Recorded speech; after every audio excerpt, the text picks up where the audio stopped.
முதலீட்டு ஊக்குவிப்பு மற்றும் வர்த்தகத்துறை சார்பில் இன்று நடைபெற இருக்கும் காலணி மற்றும் தோல்துறை மாநாட்டிற்கு வருகை தந்திருக்கும் உங்கள் அனைவரையும் வருக வருக என அன்புடன் வரவேற்கின்றோம். இன்று நடைபெற இருக்கும் இந்த மாநாட்டில் சர்வதேச அளவில் பல்வேறு காலணி நிறுவனங்கள் மற்றும் அமைப்புகளோடு புரிந்துணர்வு ஒப்பந்தம் மேற்கொள்ளப்பட இருக்கிறது.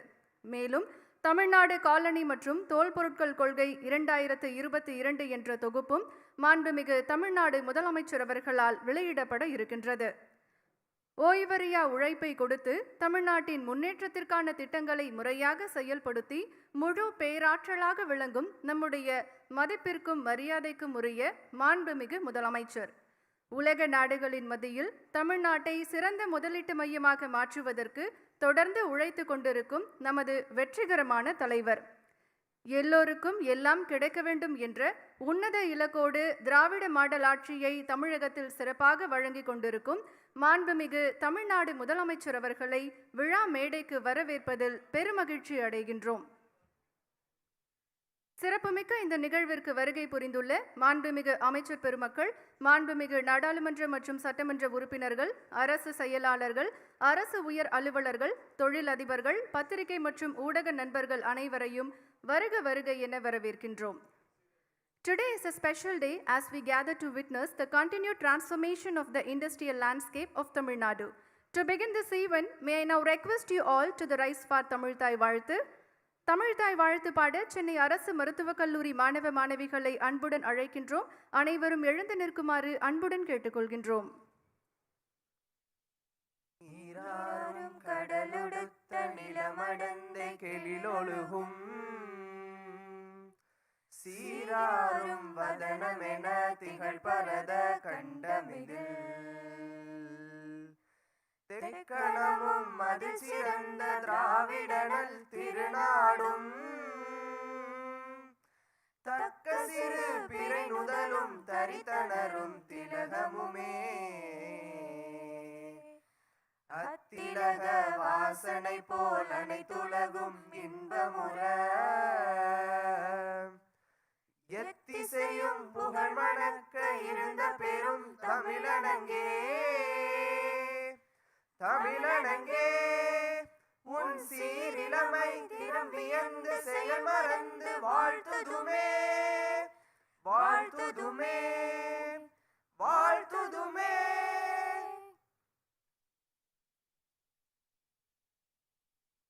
நன்றி. I now request the Additional Chief Secretary, Industries to welcome the gathering.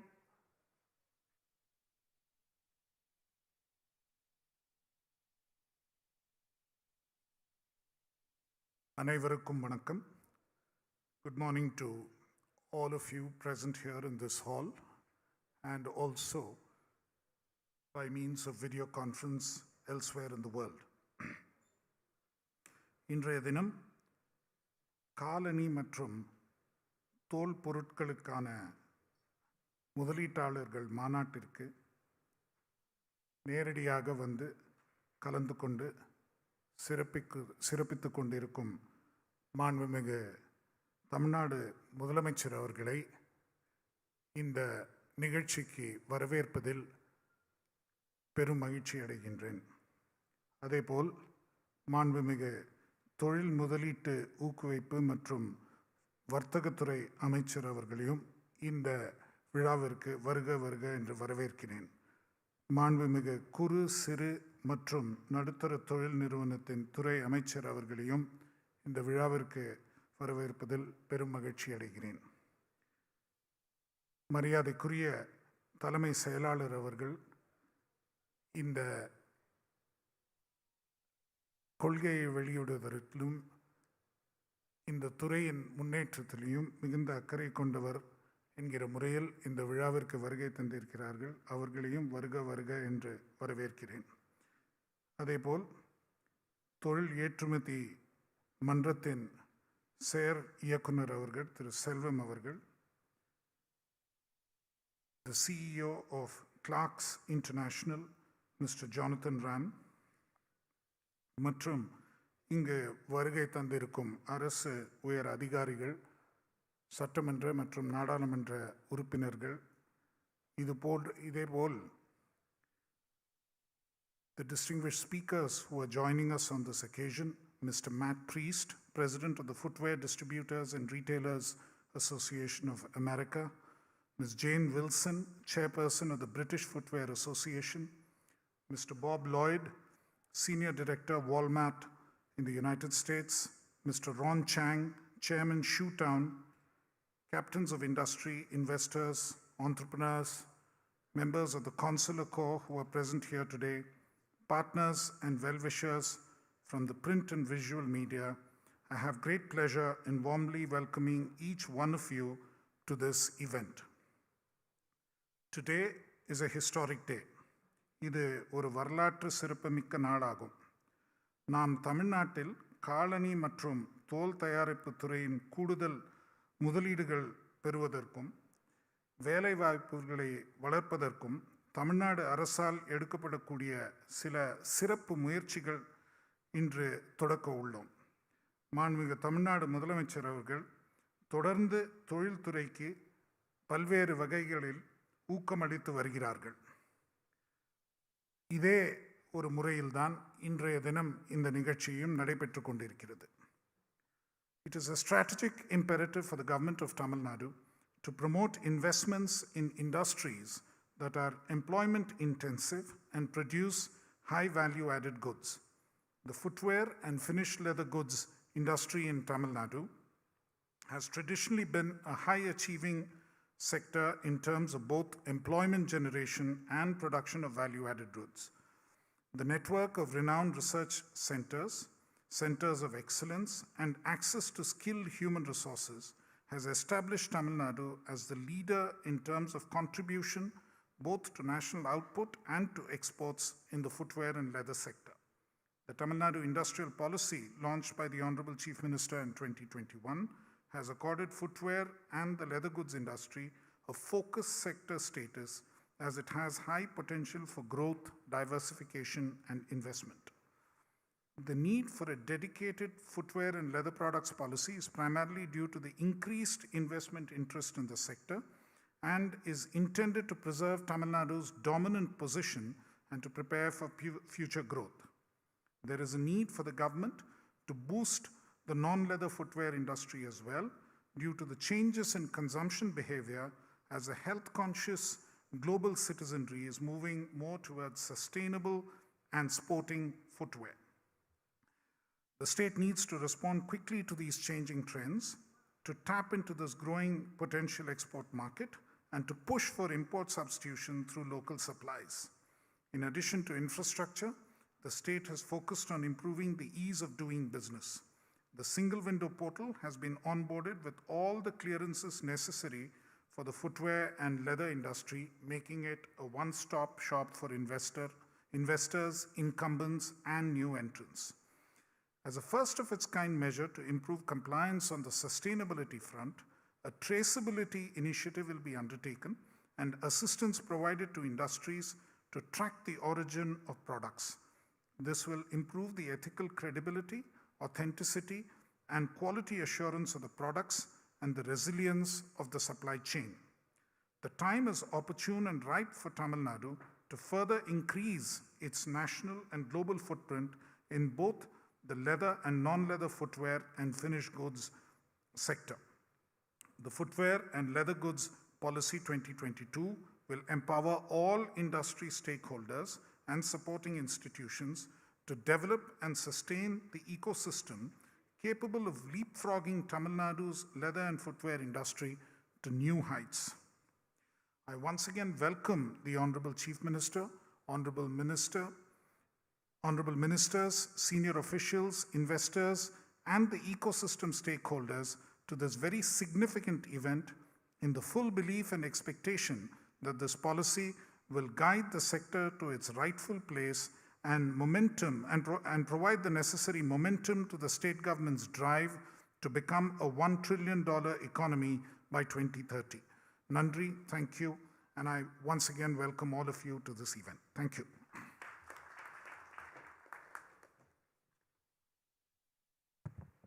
Thank you, sir. சிறப்பு விருந்தினர்களை கௌரவிக்கும் நிகழ்வு மாண்புமிகு தமிழ்நாடு முதலமைச்சர் அவர்களுக்கு மாண்புமிகு தொழில் முதலீட்டு ஊக்குவிப்பு மற்றும் வர்த்தகத்துறை அமைச்சர் அவர்கள் மரியாதை செய்வார்கள்.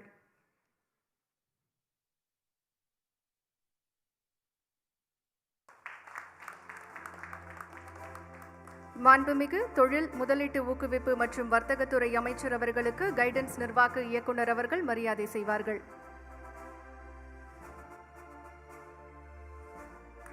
மாண்புமிகு குறு சிறு மற்றும் நடுத்தர தொழில் நிறுவனங்கள் துறை அமைச்சர் அவர்களுக்கு தொழில்துறை கூடுதல் தலைமை செயலாளர் அவர்கள் மரியாதை செய்வார்கள்.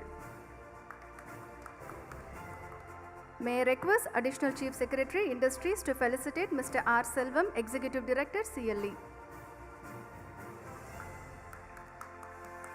May I request the Additional Chief Secretary Industries to felicitate Mr. Raj Kumar, President, Confederation of Indian Footwear Industries.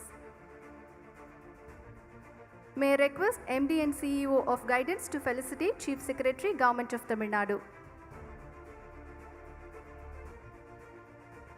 May I request the MD and CEO of Guidance to felicitate Mr. Jonathan Ram, CEO, Clarks.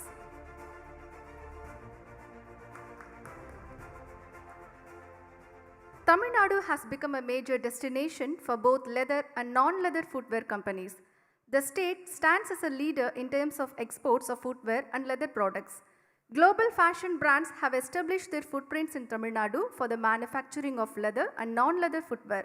The contribution of established clusters such as Ambur, Ranipet, Vaniyambadi, Tiruchi, Dindigul, and parks in Cheyyar and Bargur to the state's employment and footwear exports is indisputable.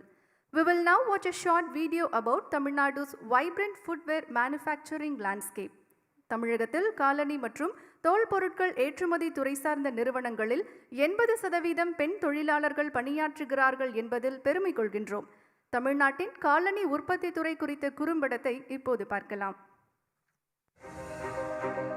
The leather industry in Tamil Nadu has a long history that dates back to 500 BC when leather was handcrafted for a wide variety of applications that ranged from creating musical instruments to crafting battle armors. The modern footwear and leather products industry in Tamil Nadu had its progressive beginnings when tanneries began using more modern techniques to create finer quality leather.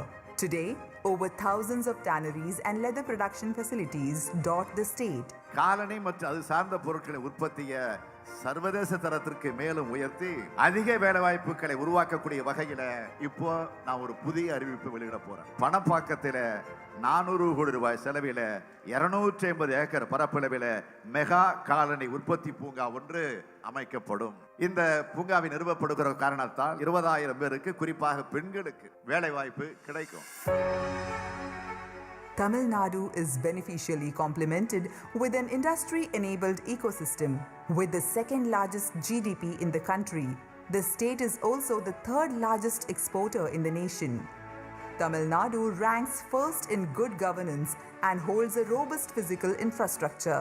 The infrastructure that is available in Tamil Nadu is probably unparalleled to any other state in India. The entire world is looking at sustainability without harming the environment. The sector here in Tamil Nadu has adopted world's best environmental management systems. With more than 1,650 companies engaged in footwear, leather products manufacturing and allied industries, Tamil Nadu is the largest producer of footwear and leather products in India, contributing to nearly 38% of India's total output and nearly 45% of its exports. The major footwear and leather industry clusters in Tamil Nadu include Vellore, Ambur, Ranipet, Vaniyambadi, Pernambuc, Thirupattur, Tiruchirappalli, Erode, Dindigul, and the capital city of Chennai and employs over 12 lakh people. With upcoming clusters at Panapakkam, Bargur, Perambalur, and Tindivanam, coupled with end-to-end support being facilitated by the state, the industry is expanding rapidly. The non-leather segment is poised to grow at a frenetic pace and key investments are being encouraged with incentives and support geared towards harnessing the global demand for non-leather products. The industry in Tamil Nadu significantly supports women empowerment with a workforce comprising 85% women. This sector also holds an enviable track record for CSR initiatives. We have established 150-bed multi-speciality hospital jointly with Apollo. We have also established schools in the rural where our employees can send their children to these schools and give them the higher standards of education. The presence of institutes of technical excellence in the field of footwear and leather products like Central Leather Research Institute, Footwear Design and Development Institute, and Central Footwear Training Institute endows the industry with a competent workforce. Guidance. The nodal agency for investment promotion and single window facilitation has been partnering in the state's progress by adeptly performing as the investor's friend. Being apprised for the favorable conditions, global footwear brands have started their operations in Tamil Nadu, which is proving to be a major booster for the state to emerge as a global non-leather footwear hub. The state government's special focus on enhancing the quality of vocational skill training is expected to support industries get more organized and skilled workforce. When the clusters are developed, there is a support for development of entire ecosystem of this industry. The footwear and leather product sector will play a vital role in boosting economic growth and provide the impetus for the state's ambitious journey towards a $1 trillion economy by 2030.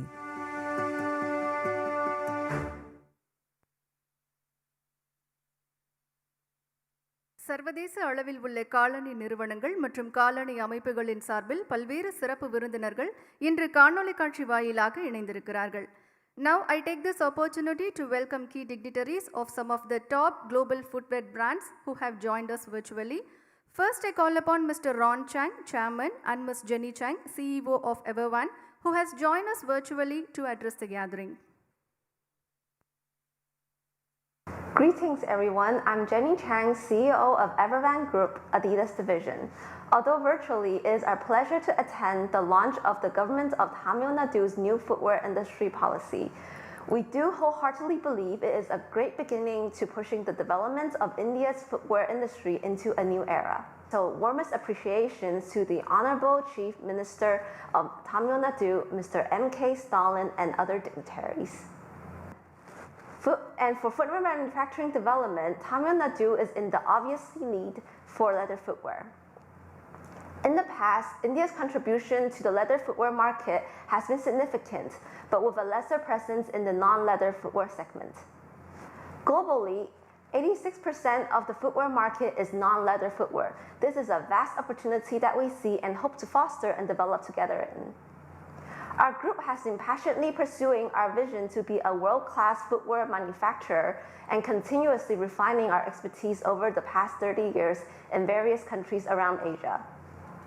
We sincerely believe this project is key to our future growth, and we have much to offer in driving forward the development of non-leather footwear manufacturing in Tamil Nadu. With the good availability of stable and competitive labor force, great partnership with the THIRU Group, and the launch of a strong and directed policy support today, we're confident in the success of our most modern footwear park in Tamil Nadu. Now, I would like to invite our group chairman, Ron Chang, to speak a few words. Hello, everyone. I'm very excited to be here today and speaking to the distinguished officer of Tamil Nadu.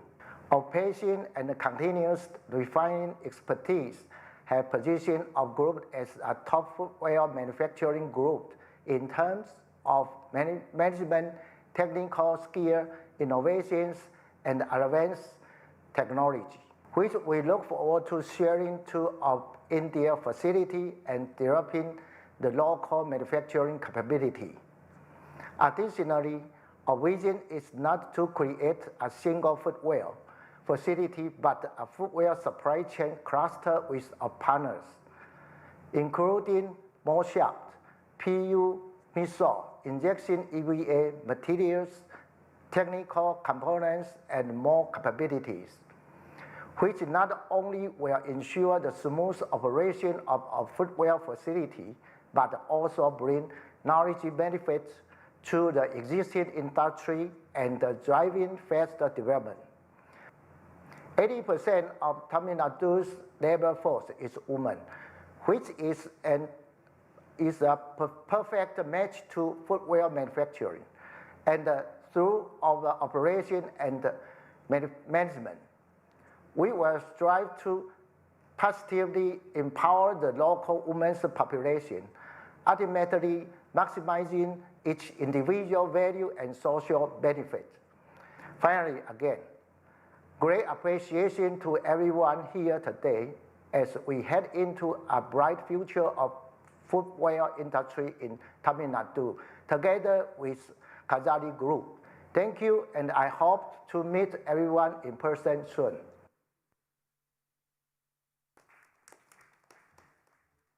Thank you, sir. I now call upon Mr. Kent, General Manager, SEMS Group, to address the gathering. Firstly, I want to thank you for inviting us to attend the launch of the footwear policy of Tamil Nadu. As the visa application takes much longer than expected, we cannot be present there this time. We are looking forward to seeing you in October. We are looking for a next phase for long-term growth. We take India as the best potential country for shoe business, not only because India has a huge amount of human resource, but also Indian market will be one of the biggest markets in the world in 10 years. Tamil Nadu is becoming an important area for global footwear manufacturing. Kazali Company will be our partner in India. They will build the infrastructure for us, and this will shorten the timing and reduce the investment cash flow. Plug and play and the supply chain setting up nearby will be the key competition point. Let Tamil Nadu surprise. We are signing the MOU today, and we are so eager to go to India to check the facility and everything there to meet you in face. Especially thanks to Dr. Mohan, who helped us learn a lot in this difficult time, and we still need his help in future steps. Congratulations to the successful launch of the footwear policy. Thank you all. Bye-bye.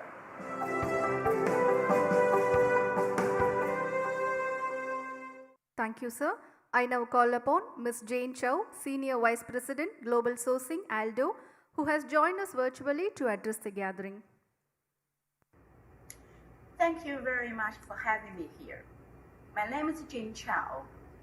I'm the Senior Vice President of Global Sourcing at the ALDO Group.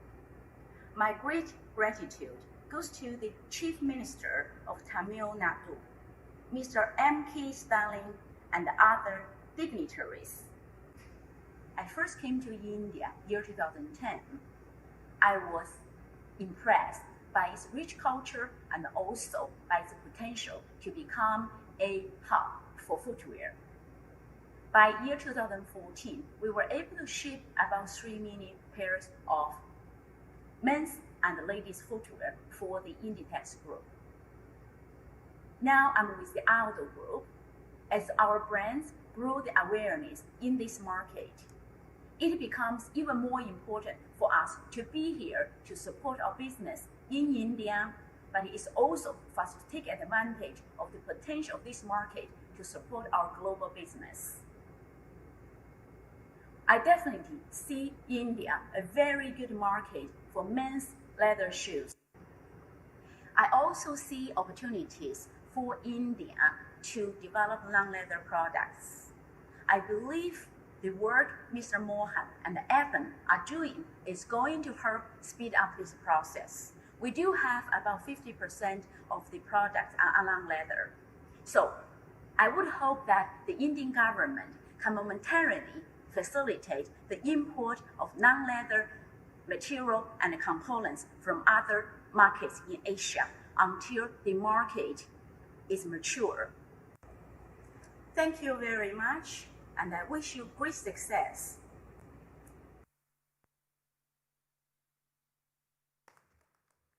Thank you, ma'am. மரியாதைக்குரிய தமிழ்நாடு தலைமைச் செயலாளர் அவர்களை உரையாற்ற வருமாறு அன்புடன் அழைக்கின்றோம். I now request the Chief Secretary, Government of Tamil Nadu, to address the gathering.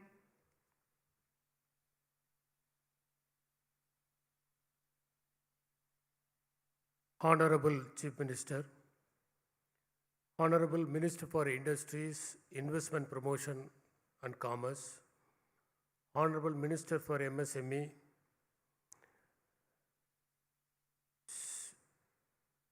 beloved THIRU Krishnan, Additional Chief Secretary Industries, Ms. Pooja Kulkarni, Director Guidance Bureau, THIRU Selvam, dignitaries on the dais and off the dais, friends from the media, I am extremely happy to render my special address on this occasion of great significance for Tamil Nadu. I would like to dwell upon the importance of feet before I embark on the subject footwear and leather industry policy. Man stands alone because he alone stands, says Desmond Morris in his book The Human Zoo. He also vouches the first great step for mankind was the bipedal step taken by our remote ancestors in his book The Naked Man. Jared Diamond pinpoints 3 important steps in human evolution. The first is to stand on 2 legs. The second is to liberate the hands which had opposable thumb over a period of time. And the third being the cooperation among the members. The cooperation among human beings is inevitable for survival, and man is selfless as he is selfish. Unless he cooperates, he might not have survived in an era of the powerful carnivores. Feet are important for the complete progress of mankind. Whenever we started walking on the hind legs and freeing our front legs, that became many manipulative, grasping tools called hands. We were ready to conquer the world. Evolution says that we have been biped for at least 3.3 million years. 3 million years ago, our ancestors' feet were relatively more advanced than their hands. Man's feet were in the forefront of the evolutionary trail and led to the foot human condition that we are today. While progressing up the ladder of evolution, organisms' number of legs started reducing. Millipeds having hundreds of legs is primitive, while men having 2 are advanced. It reminds us of the popular riddle in Oedipus Rex written by Sophocles, where the Sphinx asks Oedipus the riddle, which animal walks on 4 legs, 3 legs, and 2 legs, and remains the most powerful with the least number of legs. Yes, we crawl as baby and use a cane in old age, which is rightly called the second childhood by Shakespeare in As You Like It. Foot is remarkably a complex structure. It contains 26 bones, 33 joints, 114 ligaments, 20 muscles. Leonardo da Vinci calls it as a masterpiece of engineering. The evolutionary requirements made it obligatory for men's feet to be longer than that of women. Even in Silappadigaram, Kannagi has been described by Ilangovadigal as Vannachiradi Manmagal Arindilal. Few countries attempt to artificially shrink the size of women's feet by the use of shoes that are too tight, too pointed, and are high-heeled. Such modifications impose a serious strain on them, and it is no coincidence that 80% of foot surgeries are performed on women. Having elucidated the extraordinary importance of feet, protecting them with proper footwear becomes equally important. There cannot be one size and one type of footwear fit for all. Few may require a thicker sole, few others may prefer softer leather. We wear different shoes on different occasions. Walking shoes, tennis shoes, office wear, party wear, so on and so forth. The purpose decides the kind of wear, as Tolstoy in his short story, What Men Live By narrates an angel cursed by the divine to come and work as a shoemaker before getting liberated. There are so many words with foot as prefix: footprint, footfall, footnote, footing the bill, footage, so on and so forth. The Chinese philosopher Chang Tzu says, when the shoe fits, the leg is forgotten. When the belt fits, the belly is forgotten. When the mind is right, for and against is forgotten. In the state of Tamil Nadu, you will find fitting shoes that make you forget the legs existed, because people here work with love as envisioned by poet, painter and philosopher Khalil Gibran. Weave the cloth with threads drawn from your heart, even as if your beloved were to wear the cloth. Build a house with affection, even as if your beloved were to dwell. With great pride and delight, I wish to state that Tamil Nadu is a leader in the leather sector. It contributes a whopping 32% to the national output. All these points have been already stressed by various speakers. Tamil Nadu is filled with human capital. The state churns out about 9 lakh students every year at varying academic levels, with most of them being either graduates or diploma holders technically qualified. The Tamil society is becoming growingly gender neutral in terms of employment, but when it comes to research, we have more women researchers, while we also above the presence of the Central Leather Research Institute with exclusive shoe and product design center. We also are home to Central Footwear Training Institute, National Institute of Fashion Technology, Footwear Design and Development Institute, apart from other cutting-edge research labs for development, testing, commercialization. A comprehensive 360-degree facilitation with single window clearances, investment support, and significant easing of the process of doing business is provided by Guidance Bureau of Tamil Nadu, while it also offers a hassle-free setting up of manufacturing units. The new Industrial Policy 2021 of the state has infused attractiveness and suffused competitiveness into the industrial ecosystem and has furthered it with an optimal balance of incentives, subsidies, support infrastructure and skilling of manpower, with an eye to enable and leverage the fourth industrial revolution technologies.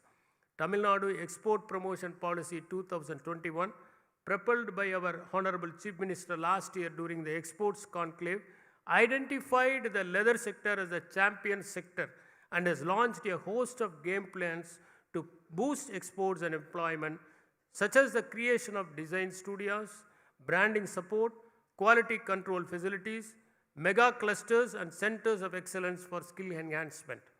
Additionally, the footwear and leather products policy will enable the creation of clusters, parks and hubs to facilitate information flow, promote ideas, strengthen human capital and resource efficiency for both small and large players. To promote and push its presence in the non-leather footwear space, the government will create new non-leather in-house footwear clusters ranging from 30 to 50 acres through SIPCOT and PPPs. The state lends itself to being an exceptional testing ground for the dreamy designers and for the commercial scaling of their products, essentially because Tamil Nadu is one of the highly urbanized states in India, and also because of having one of the youngest populations with considerable disposable incomes. Today, we are witnessing such an amplification unfold in Tamil Nadu, where 5 MOUs totaling 2,250 crore rupees are getting inked with leading players to generate approximately 42,200 jobs over the coming years. Being on the threshold to creating around 250 jobs for every crore of investment and 425 jobs across the supply chain for every 1,000 pairs produced, it becomes imperative for Tamil Nadu to bolster this sector with a futuristic industry-friendly policy. Special priority to this sector is being accorded by the government of Tamil Nadu as it creates extensive market linkages, generating rural employment, especially creating more employment opportunity for women. I firmly believe that this footwear and leather products policy is bound to empower all stakeholders and sustain the dominance of the state in the sector, while also supporting in the expansion of its national and global footprints. At this juncture, it's my crown privilege to welcome all the stakeholders to the launch of the footwear and leather products policy, and the earnest people of the state would welcome you with open hands, while also acknowledging your trust and contribution to the state's growth with grace and honor. With an appetite to see this policy become one of the significant drivers in realizing $1 trillion economy, the target set by the Honorable Chief Minister of Tamil Nadu, let me urge the investors to make the best of investments in the Tamil workforce. செருப்புகளுக்கும் தத்துவ பார்வை உண்டு. சருகுகளை மிதிக்கிற போது சப்திக்கின்ற அவர்கள் அவை மலர்களை மிதிக்கின்ற போது மௌனம் சாதிக்கின்றன. தொழிலாளர் என்கின்ற சொல்லிற்கு ஒரு சிறப்பு இருக்கிறது. அதில் தமிழின் சிறப்பு எழுத்துக்களான லகரம், ழகரம், ழகரம் ஆகிய மூன்றும் சங்கமிக்கின்றன. தொழிலை வளர்ப்போம், தொழிலாளர்களை காப்போம். நன்றி, வணக்கம்.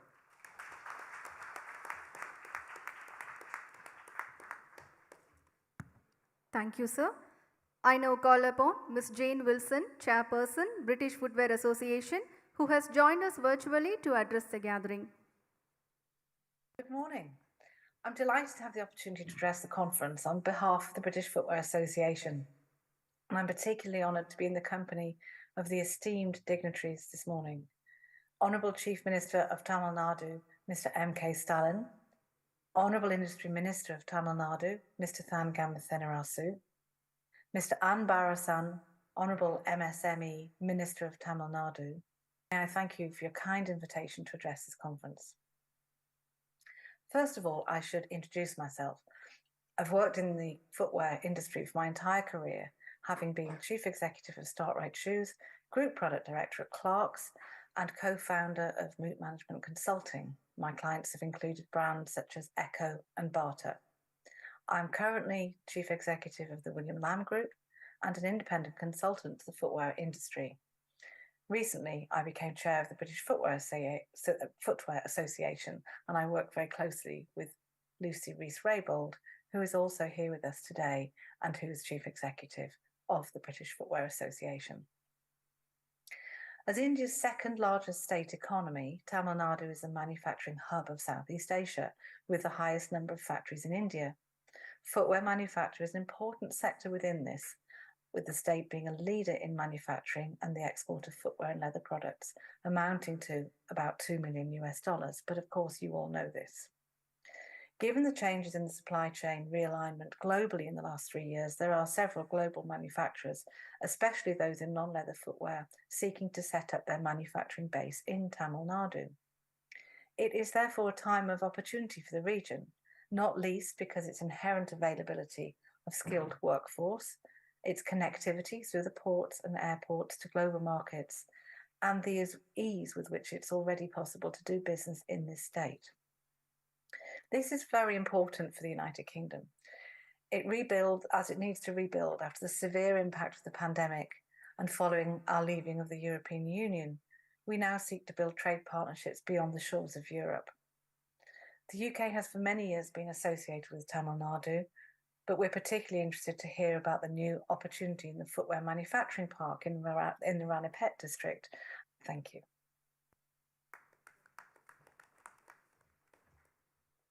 I call upon Mr. Bob Lloyd, Senior Global Sourcing Director, Walmart Group, who has joined us virtually to address the gathering. Good morning, good afternoon, and good evening to you all, wherever you may be. I think we've got maybe 7, 8, maybe 9 time zones covered. I want to wish you all a good day. Thanks for having me speak. My name is Bob Lloyd. I am the Senior Director of Walmart Global Sourcing based here in Shenzhen, China. I'm happy to take a couple of hours to spend with you at the Tamil Nadu Footwear and Leather Footwear Conclave. You can see behind me, I've got the words flexibility, speed, and resilience. We use those all the time across all of our categories, but specific to footwear. I would say the 3 most important things from a footwear perspective in my career, and I've said this from the beginning, is quality, delivery, and price. You take care of those 3 things and customers will keep coming back for more and more business. Our CEO, Doug McMillan, has stressed Walmart's corporate initiative of $10 billion in exports out of India by FY 27 to 28. That's across all categories, obviously not just footwear, but footwear is going to be part of that as well. What the states and government and business owners and investors in India really need to focus on in order for the footwear investments to be successful and yield profitable results for everybody is don't just focus on tier one vendors, focus on building the tier 2 ecosystem of material vendors. China materials for footwear still innovate and transform and progress more quickly, more innovatively, more competitively than anywhere else. That's very, very difficult to compete with, but you've got to build that into your ecosystem, that tier 2 piece. Focus on non-leather. Leather is what got the Indian footwear industry to where it is. Leather is not going to be where India needs and we need the footwear industry to progress to in India. I always like to say what got us here isn't going to get us to where we need to go. Try to keep it pretty simple, but that focus on non-leather materials, uppers, bottoms, outsoles. I think India still imports quite a bit of materials from China because it's competitive, but that's really where the efficiencies and the investments need to be and focus needs to be. And lastly, I'd say think about building efficiencies into the business long term. Robotics are obviously, semi-automation is obviously very key in higher labor, higher wage countries. I would, even though India's got plenty of labor, I would say think about that near term and long term, but build those efficiencies in long term. The domestic market there from a footwear perspective is quite robust and growing, but the export-oriented mindset to succeed in building the export business is really where you need that investment in tier 1, tier 2 ecosystems, non-leather, and efficiencies. So I'll leave you with that. Again, thanks very much for inviting me, and hope you have a fruitful session. Look forward to meeting you soon. Cheers.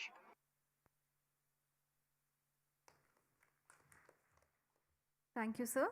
I call upon Mr. Rahul Vira, CEO, Skechers South Asia, who has joined us virtually to address the gathering.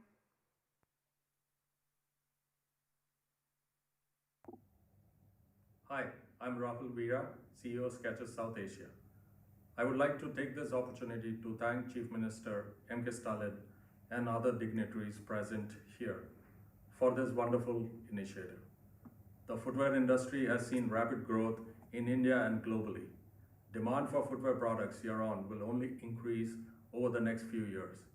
This initiative by the Tamil Nadu government is a welcome move in the right direction. I would like to applaud and thank the efforts by CM Stalin and his government to make this happen. Thank you. Thank you, sir. I call upon Mr. Jack Royer, Chairman, Royer Group, to address the gathering virtually. Good morning. First of all, I would like to thank the Honorable Chief Minister THIRU M.K.STALIN and the other dignitaries. My name is Jacques Royer. I am the President of Royer Group.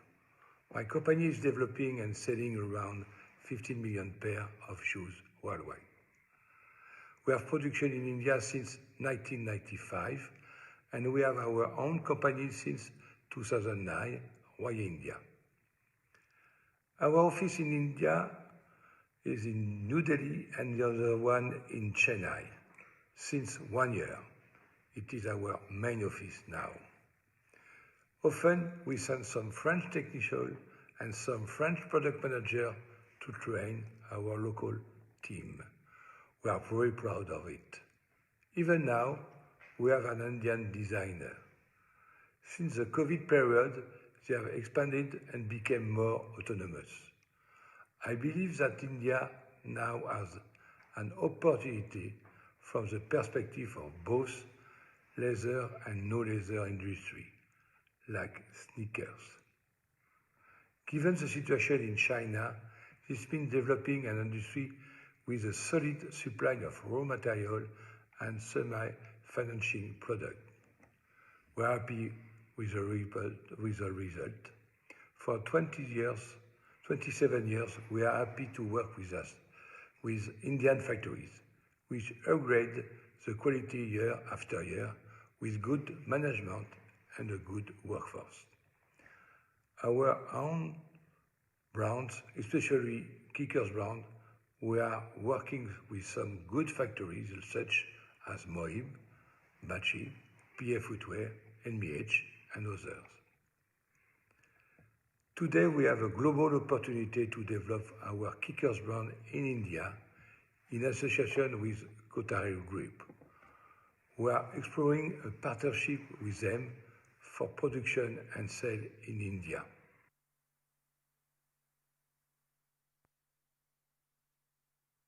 Thank you, sir. I would like to welcome Mr. Jonathan Ram, CEO, Clarks, to address the gathering.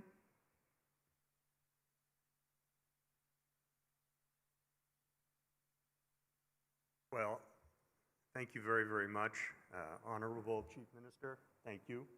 And other dignitaries, it's truly an honor to be here.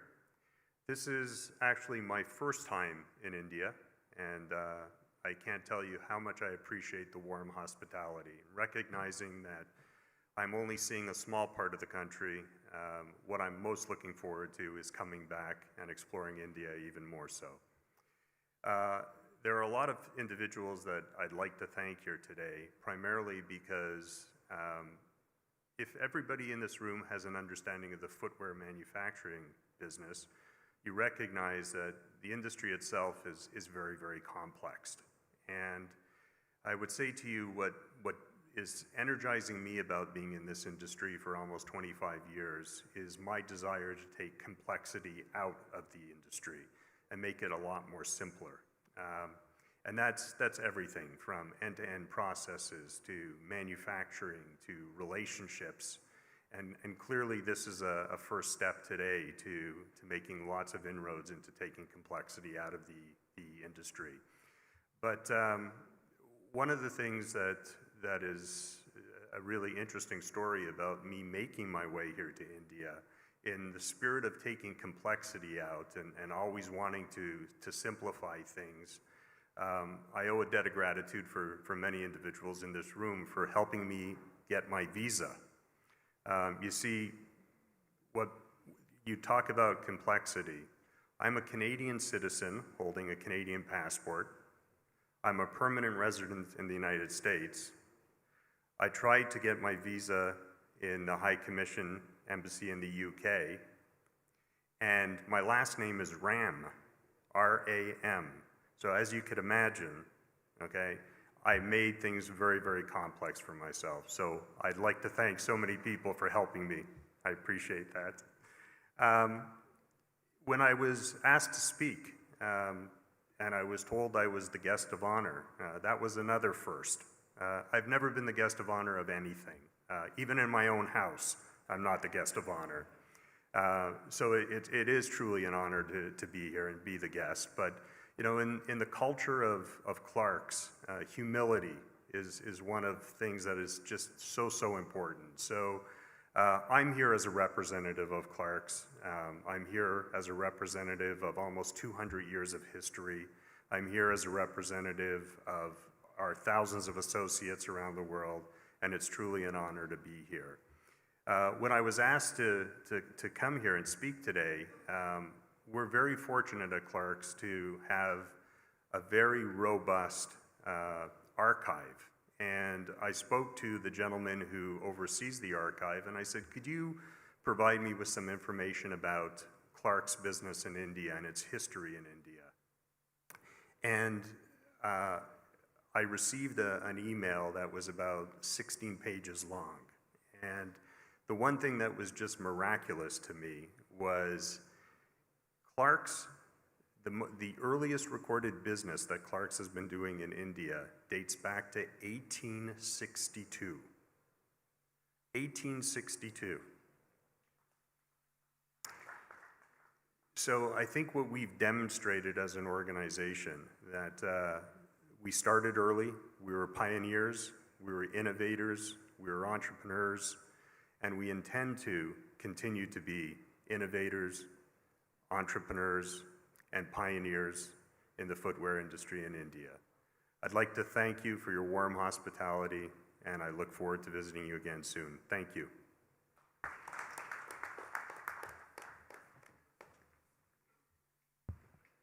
Thank you, sir.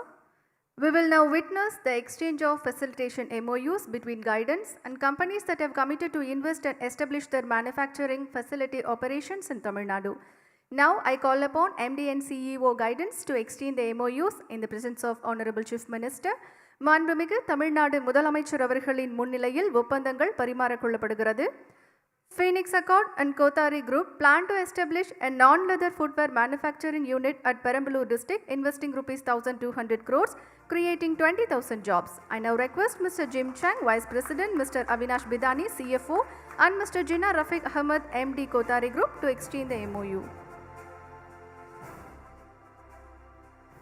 Phoenix Accord and Kothari Group plan to establish a plug-and-play facility for non-leather footwear, investing rupees 500 crores, creating 5,000 jobs.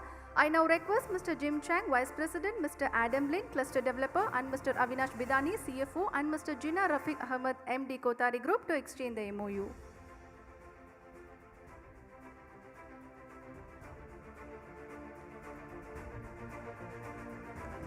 SEMS and Kothari Group plan to establish a non-leather footwear manufacturing unit in Tamil Nadu, investing rupees 300 crores, creating 10,000 jobs.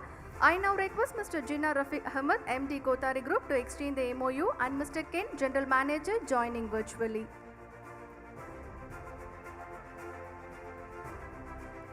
Valkaro plans to establish a non-leather footwear manufacturing unit in Tamil Nadu, investing rupees 100 crores, creating 1,250 jobs. I now request Mr. Naushad, Managing Director, to exchange the MOU. Wagon Group plans to establish a leatherware and giftware accessories manufacturing unit in Tamil Nadu, investing rupees 150 crores, creating 1,200 jobs. We are happy to have Mr. Simon Lee, CEO, who has joined us virtually. He will speak few words now.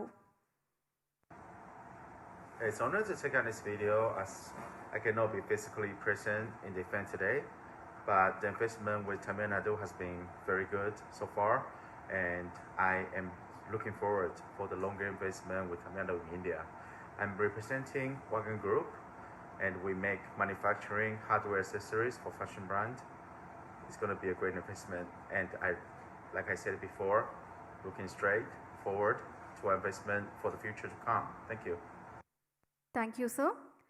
Tamil Nadu is a leader in the traditional leather sector and is championing the growth in footwear. There has been a steady rise in synthetic leather and fiber finished goods manufacturing nationally and globally. The Tamil Nadu Footwear and Leather Products Policy 2022 aims to boost the footwear segment in the state to leverage the international market opportunities. A dedicated policy focusing on footwear manufacturing will make Tamil Nadu the most favored destination for footwear exporters. We request Honorable Chief Minister of Tamil Nadu to release the new Tamil Nadu Footwear and Leather Goods Policy. The first copies will be received by the Honorable Ministers. மாண்புமிகு தமிழ்நாடு முதலமைச்சர் அவர்கள் தமிழ்நாடு காலணி மற்றும் தோல் பொருட்கள் கொள்கை 2022 தொகுப்பை வெளியிட முதல் பிரதியை மாண்புமிகு தொழில் முதலீட்டு ஊக்குவிப்பு மற்றும் வர்த்தகத்துறை அமைச்சர் அவர்கள் மற்றும் குறு சிறு மற்றும் நடுத்தர தொழில் நிறுவனங்கள் துறை அமைச்சர் அவர்கள் பெற்றுக்கொள்வார்கள்.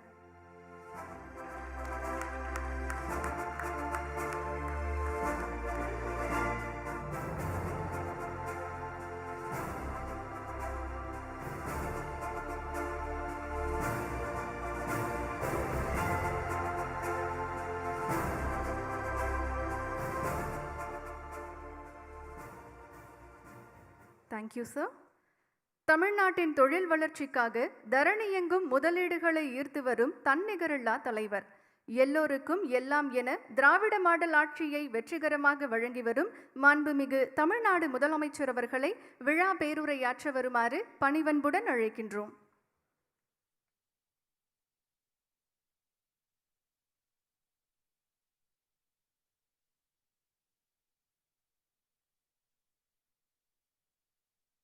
அன்புள்ள மாண்புமிகு தொழில் முதலீட்டு ஊக்குவிப்பு மற்றும் வர்த்தகத்துறையினுடைய அமைச்சர் அருமை நண்பர் தங்கம் தென்னரசு அவர்களே,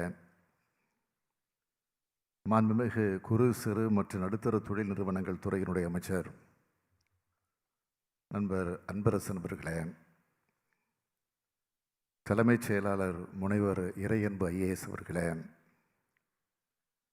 தொழில் முதலீட்டு ஊக்குவிப்பு மற்றும் வர்த்தக துறையினுடைய கூடுதல் தலைமைச் செயலாளர் திரு கிருஷ்ணன் ஐஏஎஸ் அவர்களே,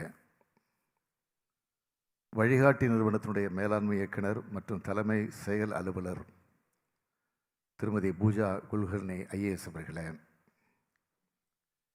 காலனி மேம்பாட்டு மன்றத்தினுடைய தலைவர் திரு ராஜ்குமார் குப்தா அவர்களே,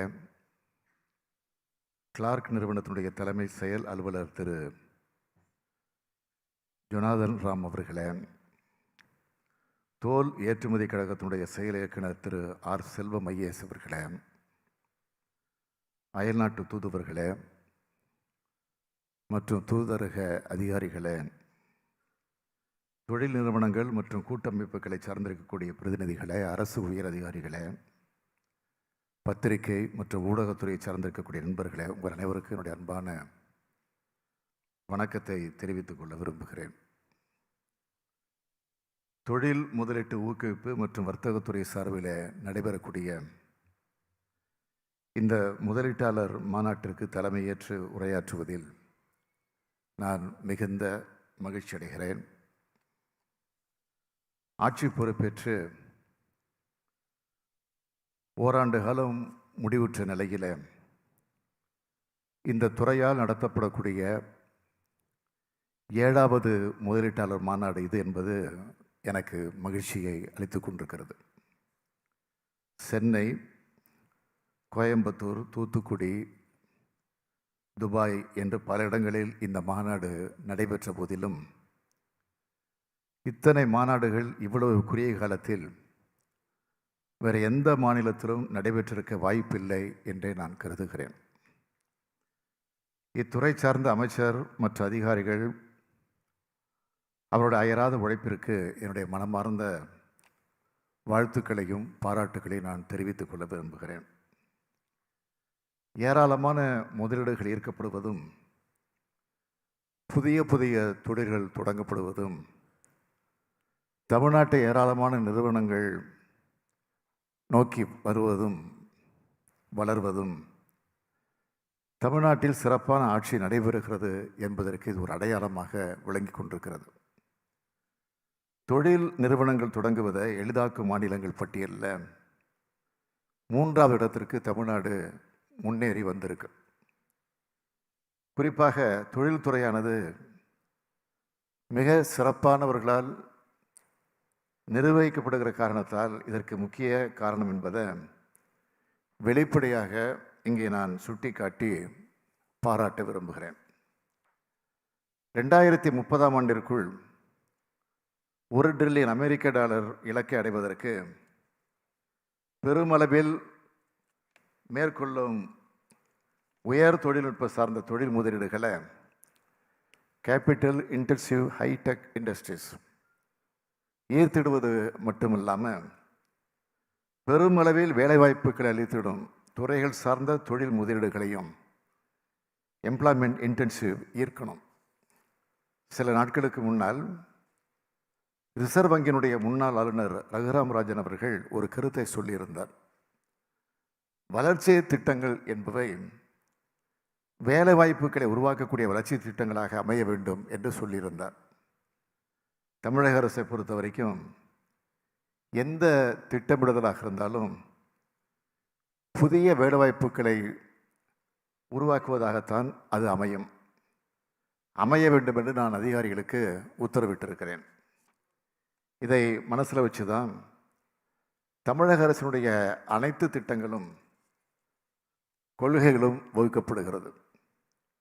பெரும் முதலீடுகள் மேற்கொள்ளக்கூடிய துறைகளான செமி கண்டக்டர் உற்பத்தி, மின் வாகனங்கள் உற்பத்தி, சோலார் செல்கள், பசுமை ஹைட்ரஜன் உற்பத்தி, தகவல் தரவு மையங்கள், பெட்ரோலிய பொருட்கள், புதுப்பிக்கத்தக்க எரிசக்தி, ஜவுளி மற்றும் ஆடைகள், காலணி மற்றும் தோல் பொருட்கள், நகைகள் மற்றும் ஆபரணங்கள், உணவு பதப்படுத்துதல் போன்ற அனைத்து துறைகளிலும் கவனம் செலுத்தி வருகிறோம்.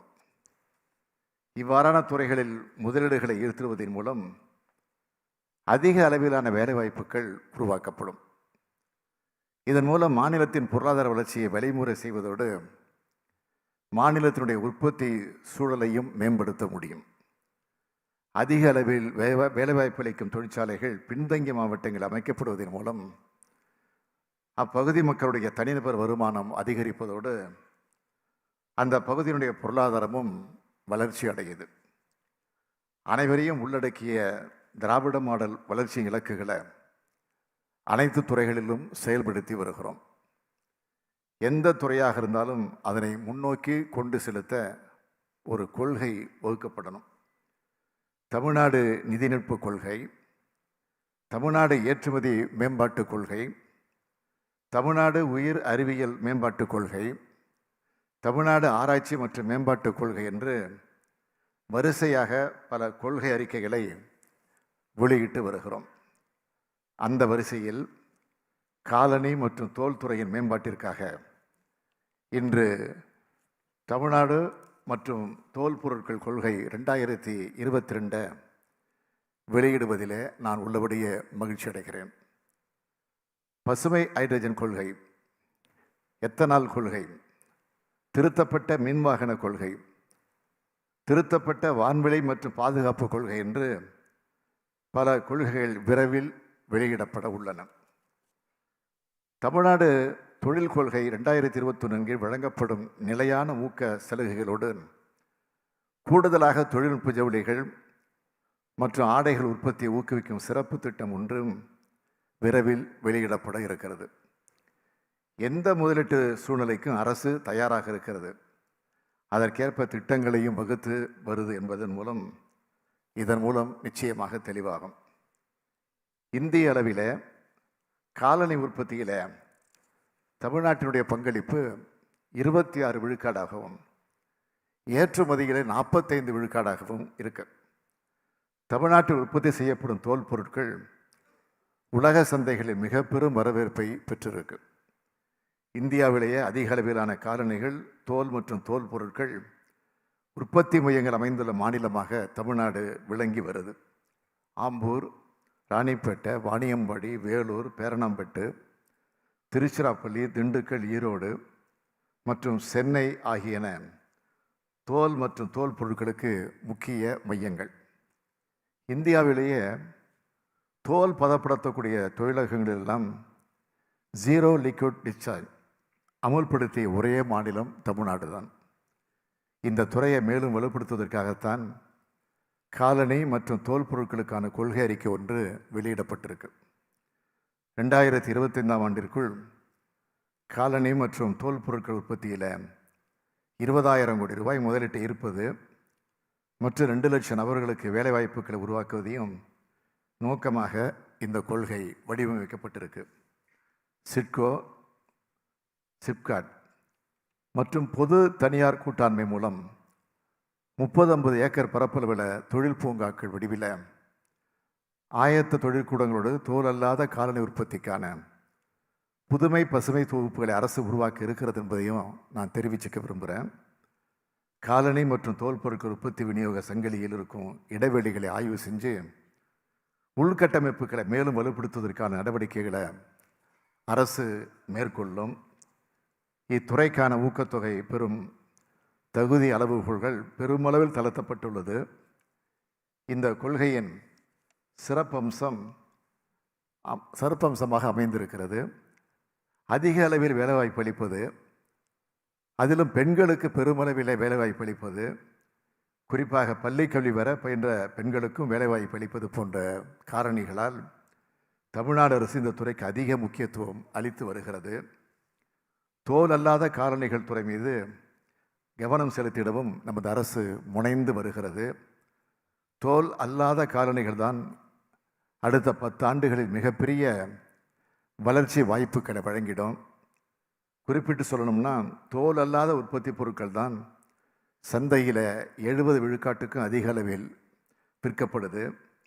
அதன் பொருட்டே இன்று வெளியிடப்பட்டுள்ள கொள்கையில் தோல் அல்லாத காலணித்துறைக்கு மிகுந்த முக்கியத்துவம் அளிக்கப்பட்டிருக்கு. அண்மையில் உலக அளவில் புகழ்பெற்ற காலணி உற்பத்தியாளர்கள் எல்லாம் சுற்றுச்சூழலுக்கு உகந்த பொருட்களை வழங்க தொடங்கியுள்ளார்கள் என்று நான் அறிகிறேன். இயற்கை வளங்களை பாதுகாப்ப நமது கடமைகளில் ஒன்றாக நாம் ஒவ்வொருவரும் உணரணும். இதன் பொருட்டு பல முற்போக்கு நடவடிக்கைகளை நமது அரசு மேற்கொண்டு வருகிறது. ஏற்கனவே பல காலணி தயாரிப்பு நிறுவனங்கள் தமிழ்நாட்டில் முதலீடு செஞ்சுருக்காங்க. பல நிறுவனங்கள் முதலீடு செய்ய ஆர்வம் காட்டி வருகிறார்கள். இந்த கொள்கையினால் மேலும் பல நிறுவனங்கள் தமிழ்நாட்டை நோக்கி வருவார்கள்.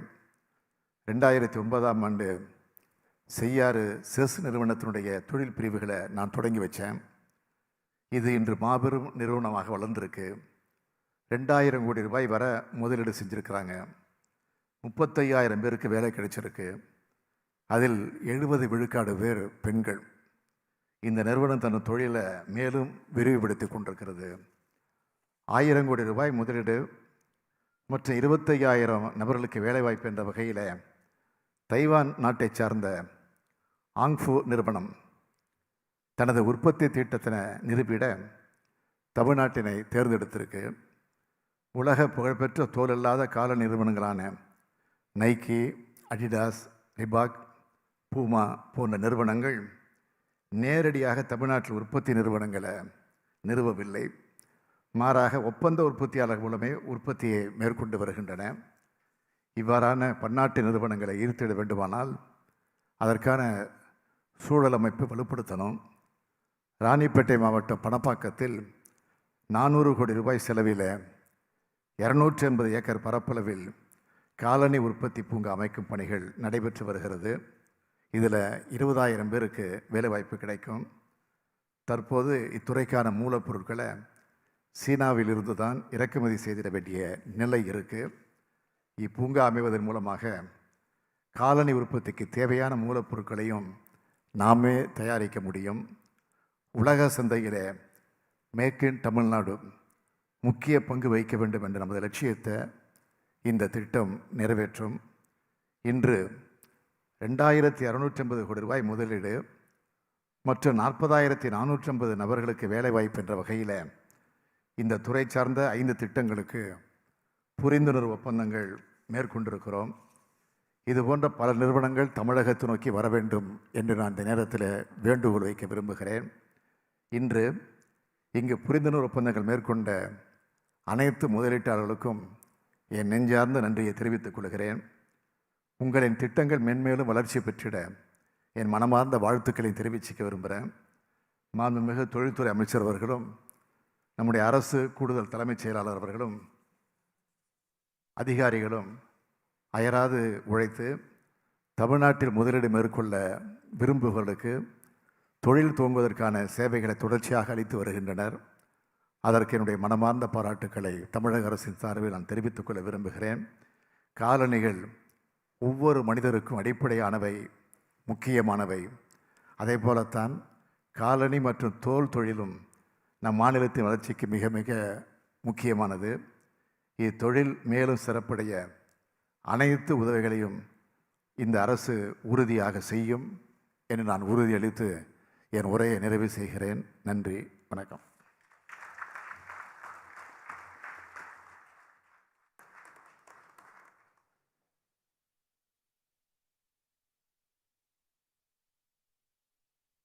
மிக்க நன்றி ஐயா. May I invite MD and CEO of Guidance to deliver vote of thanks.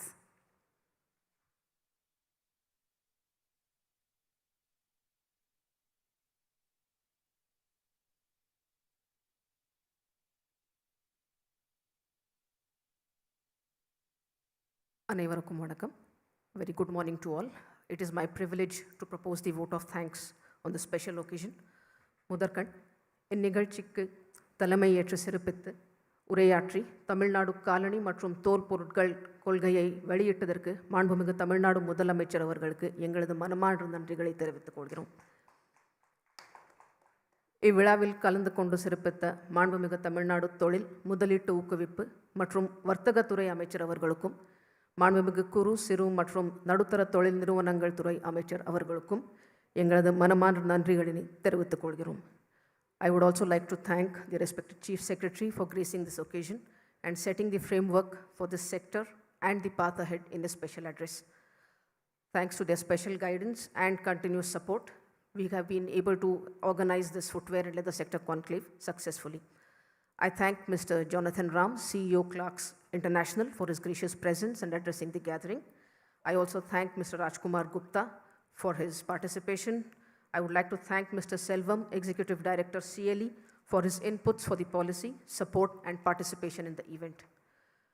I would also like to thank captains of the global footwear industry and associations for responding to our invite and taking the time and effort to participate virtually and speak on the prospects of the footwear sector in Tamil Nadu. I also thank all the captains of the footwear and leather sector industry who are present here. I especially thank the promoters of the Kothari, Evervan, SEMS, Walkaroo and Wagon groups for choosing Tamil Nadu for their proposed investments and signing the MOUs with us. We assure you that we will provide full facilitation and support and ensure the successful grounding of your projects. I thank members of the diplomatic community for your participation and continued support. I also thank the Additional Chief Secretary, Industries Department, for his valuable guidance. Special thanks are due to Mr. Mohan, CEO Clarks India, for his valuable inputs on the policy and connecting us with leaders of global and national players in the footwear sector. I thank friends from the print and electronic media for the continued coverage, and a special thanks to all my colleagues in the team which work round the clock to make this event a success. Thank you all of you. Nandri, Vanakkam.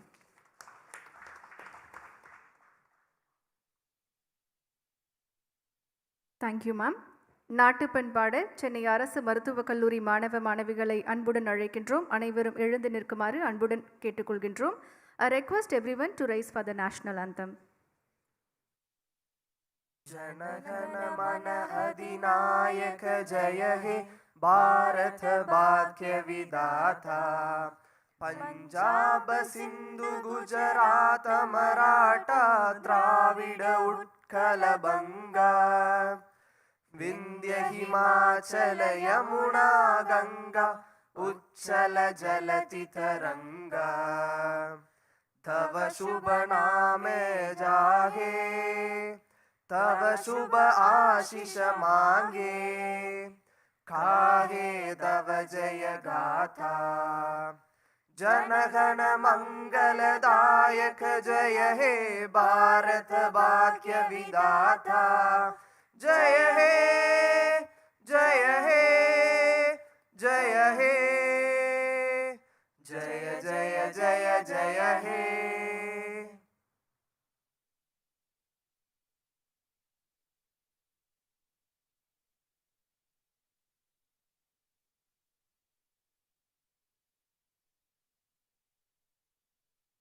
Now we have a short 15-minute break followed by a panel discussion on emerging trends in footwear and leather products, the way forward for Tamil Nadu. Thank you.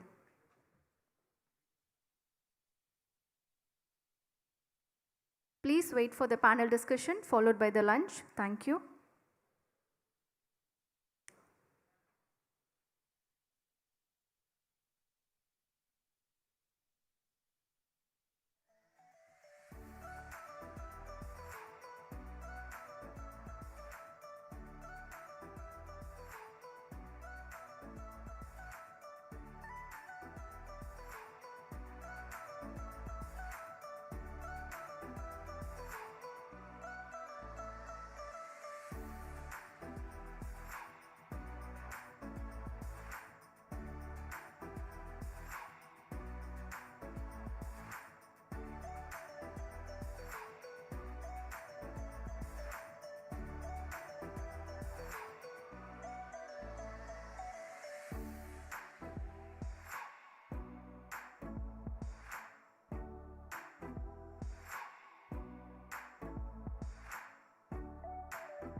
Check. Check. Check this.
this.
Check.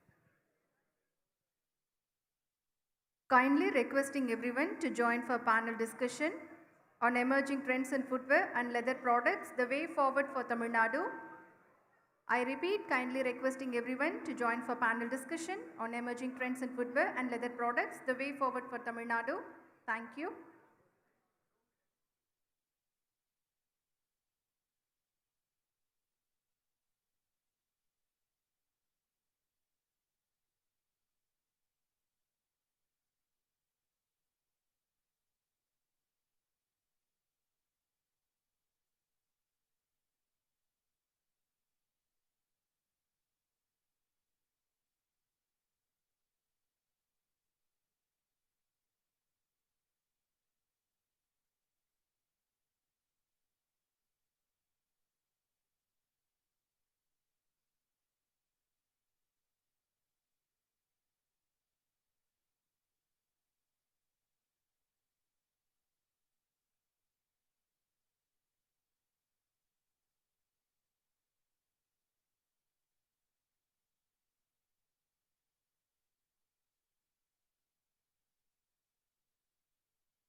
We are going to start panel discussion in another 5 minutes, kindly requesting everyone to assemble in the conference hall. I repeat, we are going to start panel discussion within 5 minutes, kindly requesting everyone to assemble in conference hall.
I request everyone to assemble in the conference hall. We are going to start panel discussion within 5 minutes. Requesting people who are on the outside, please assemble in the conference hall. We are going for the panel discussion on emerging trends in footwear and leather products, the way forward for Tamil Nadu.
Welcome வந்து first வந்து நீங்க mister Sunil Taneja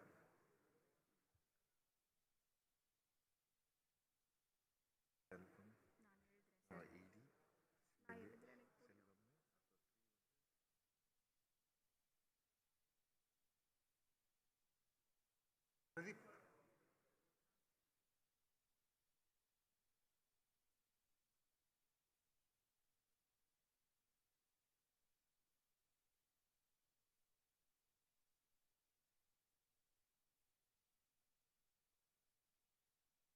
doctor Sriram யார் Sriram CLRI போட்டுருங்க அப்புறம் இஸ்ரார் இல்லை mister Kumar Rajagopalan from retail association from India. No. We'll call retail association Mr. Mohan.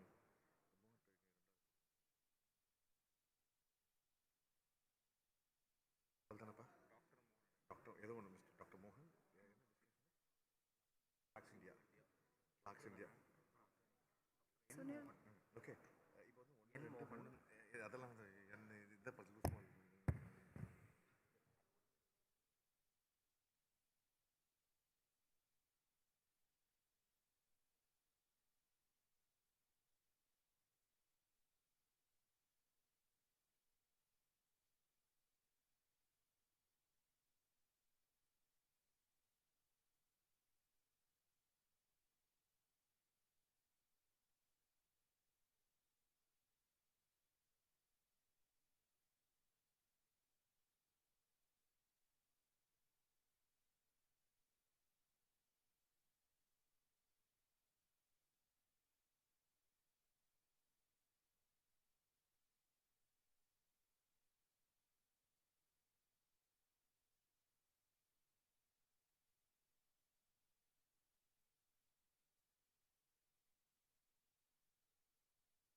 Although virtually, it is our pleasure to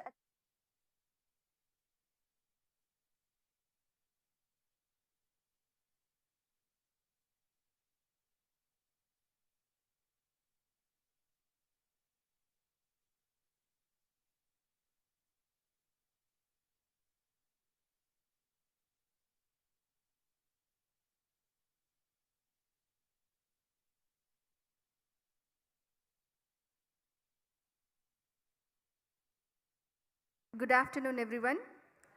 Now we are going to start panel discussion on emerging trends in footwear and leather products, the way forward for Tamil Nadu. First, I would like to call upon Additional Chief Secretary Industries onto the stage.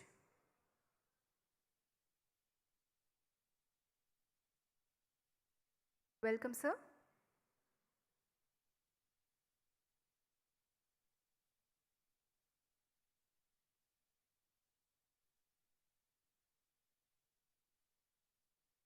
And next, I would like to welcome Dr. Mohan Clarkson India onto the stage.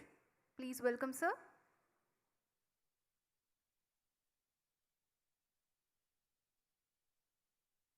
I would like to welcome Mr. Sunil Taneja, Chair SEZ. Please welcome, sir.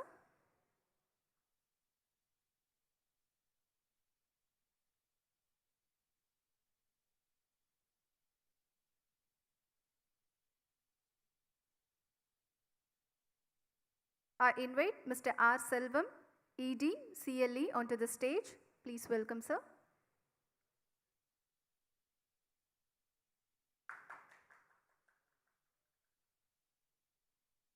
Next, I would like to welcome Dr. K.J. Sriram, Director, CSIR, CLRJ onto the stage. Please welcome, sir.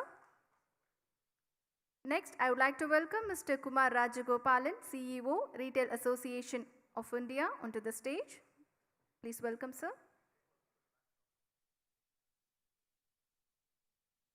People who are sitting in the back, please come forward. And next, I would like to welcome MD and CEO of Guidance, Ms. Pooja Kulkarni, to presentation on Footwear and Leather Product Policy 2022.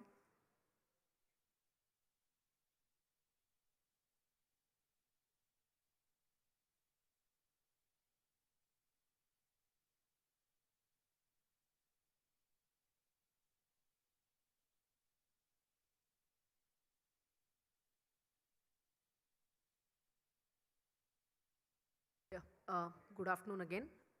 Having launched the policy, we would now like to make a brief presentation on what we propose to do via the policy and the developments and the support to the sector that we plan under the footwear and leather products policy. Next. Of course, this many speakers during the event stressed what is the advantage that Tamil Nadu offers for the sector. In terms of a legacy, the leather footwear sector, the leather product sector is already well established. We are contributing significantly to the sector itself for the leather and leather footwear, leather products. In terms of a single state contributing to the national output and exports, of course, we stand head and shoulders above the rest of the states. Some of the special things that, of course, Tamil Nadu offers, the share of women workforce in the overall labor workforce participation, more than 70%, an indicator of the social progressiveness of the state. Women work across 3 shifts, not just in this sector, in other electronic sectors also we see a nearly all women workforce, and that is something that contributes to our productivity also. It is also an indicator of the safe environment that the state is able to provide to its workforce to work across 3 shifts. Next. The scope, while leather footwear of course is niche and commands a higher value, the growth worldwide is expected in the non-leather footwear sector, and that is something that in this sector also we would like to command a pride of place as we do in the leather sector. We already have players like Conclave who have made Tamil Nadu their home. We have other large players like Hongfu in JV with Florence Shoes who are who've already signed an MOU. Today we saw the Kothari Group and in JV again with large groups like Evervan and SEMS who are going to make Tamil Nadu their home for manufacturing. We wish to see more such participation. We are already generating that kind of interest. Primarily one, of course, the shift in global supply chains, change in geopolitics, and we are beneficially placed to take advantage of these, of the shifting geopolitics. In terms of growth, the sector offers about 6% CAGR, and we are well poised to take advantage of that growth. Apart from the footwear manufacturing itself, what we like to address and like to attract through the policy is footwear cluster. It is not sufficient just to manufacture, just to assemble the footwear, but all its contributing parts, be it the sole, the midsole, the PU, the net uppers, all the buckles, embellishments, all of that, both for leather and non-leather. That is something that we would like to attract in a cluster, establish in a cluster, so that we have a disruption-resilient supply chain within Tamil Nadu itself. Next. Policy, our vision is to make the state the most favored destination for footwear manufacturing, both leather and non-leather. And our goal is to attract about 20,000 crores in investment over the next 4 years. We expect that it would generate employment for at least 2 lakh people directly and many more indirectly. We would like to create a conducive ecosystem for the sector by virtue of creating these clusters, upskilling the labor supply. The labor here is already productive, but we understand and appreciate that the skills required for each of these sectors, whether it is leather cluster, leather components, non-leather components, all of those require different skills. We have the centers here which can provide the skills and provide the workforce that kind of competence. So that is something that we would like to do. And of course, the ease of doing business guidance already is in the business of easing of doing business. We offer the single window portal, so all your clearances would be a single stop shop. And that is again a part of our policy. Next. So these are the policy levers. Ease of doing business, something I already mentioned. The enabling ecosystem, infrastructure, the park that we are going to establish at Panapakam, another at Perambalur, the cluster is going to come up there. The skill training, education, sustainable manufacturing, this is becoming a key for global brands all over. And that is something that we also like to focus on. We are already pursuing very advanced sustainable practices, especially in the leather sector. And that is something that we would like to continue to ensure that it remains our USP even in the non-leather sector. Incentives is something that I will come to later. So something that I've already mentioned in the non-leather as well as leather sectors. In the leather sectors, of course, we already have established clusters around Vellore, Ranipet, and we would like to expand this cluster into a brownfield cluster with component manufacturers. On the non-leather side, of course, we don't have component manufacturers yet, and the cluster that we plan, we expect to attract non-leather component manufacturers to create the ecosystem within the state itself.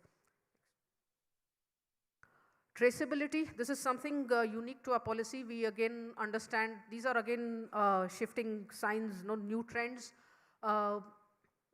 Global brands like to show that their products are sustainable, that their products have been manufactured in a compliant ecosystem, and they would also like to show traceability of their products, and that is something that we are seeking to incentivize. It's a unique feature of our policy. We also intend to provide marketing assistance for MSME units. And there's of course logistics and connectivity. The state is already well endowed with 4 ports, 3 around Chennai and 1 at Tuticorin. So wherever that you set up your unit in the state, you would be well connected to the nearest port. The most important thing that a manufacturer looks forward to, incentives. The large investors would get covered under the industrial policy. There is a choice. You can either choose to take your incentives under the the footwear policy, or the incentive or the industrial policy, whichever is more favorable to you. We offer land cost incentive in the B and C category districts, which is basically the rest of the state other than the Chennai cluster, We're also offering standard incentives on stamp duty exemption, on quality certification, on intellectual property that you create. Training subsidy, this is an employment intensive sector, so this would be a significant contributor to your cost of production. We are offering training subsidy of 6,000 rupees for a woman workforce.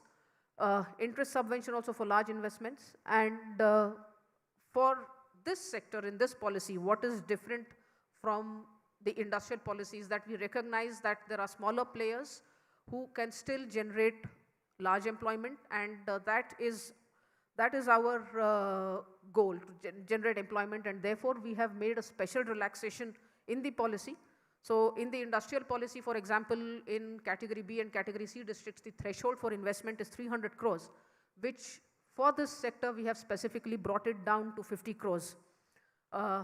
It being an employment intensive sector, of course the number of jobs that you need to generate is higher, but the incentives that we are offering are also much higher. We are offering you a turnover based subsidy, which is something that is not available in the industrial policy. So in that sense, the incentives that we are offering to smaller players in the footwear and leather product sector under this policy is much higher. The level, the threshold of investment is also much lower, so it offers that many more opportunities. For the component manufacturers, again, for a cluster with a minimum investment of 300 crores, we are inviting promoters to develop clusters. On the other hand, component manufacturers, we are also offering the flexibility. You can come together and form a group and create the cluster. Each of you would be eligible for an incentive which is higher than what you would have otherwise got as an individual unit. So the idea is to incentivize the formation of the cluster itself so that all of the component manufacturers come together at one place. Design centers, we recognize that designing is a key component of this whole process, something that adds value, and it's not something that we are contributing to in a big way currently. And that is something that we would like to promote. So for design centers also we have incentives under the policy. As far as the MSME units are concerned, the units can avail incentives under the MSME policy itself. And if eligible under the lower thresholds in the leather and footwear products policy, then it's a choice of the unit. You could choose whichever incentives work out best for you.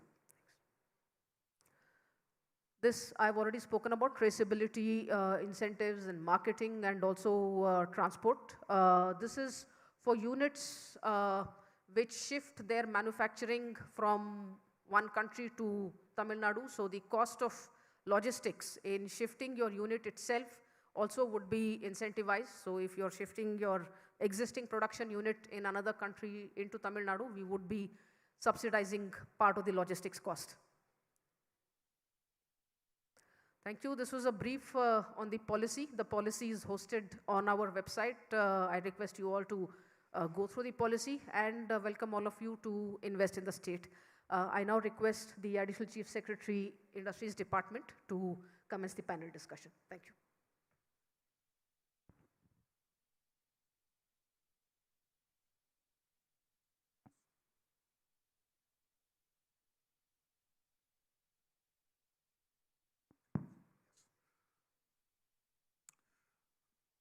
Good afternoon to all of you, and thank you for patiently waiting for this panel discussion. I think this is an important discussion because what Pooja has just outlined is what is contained in the policy which is released today, which is the outcome of a lot of deliberation with the industry players and based on suggestions that we have received from a cross-section of people. This has been in the works for some time now, for almost 6 to 8 months. Before we've been able to bring it out, and that's part of the entire process of consultation. We are hoping that this policy will take us to the next level, literally, in terms of where we stand in this particular sector. And I understand from the industry players that this is the first state Tamil Nadu becomes the first state to actually bring out a policy of this nature.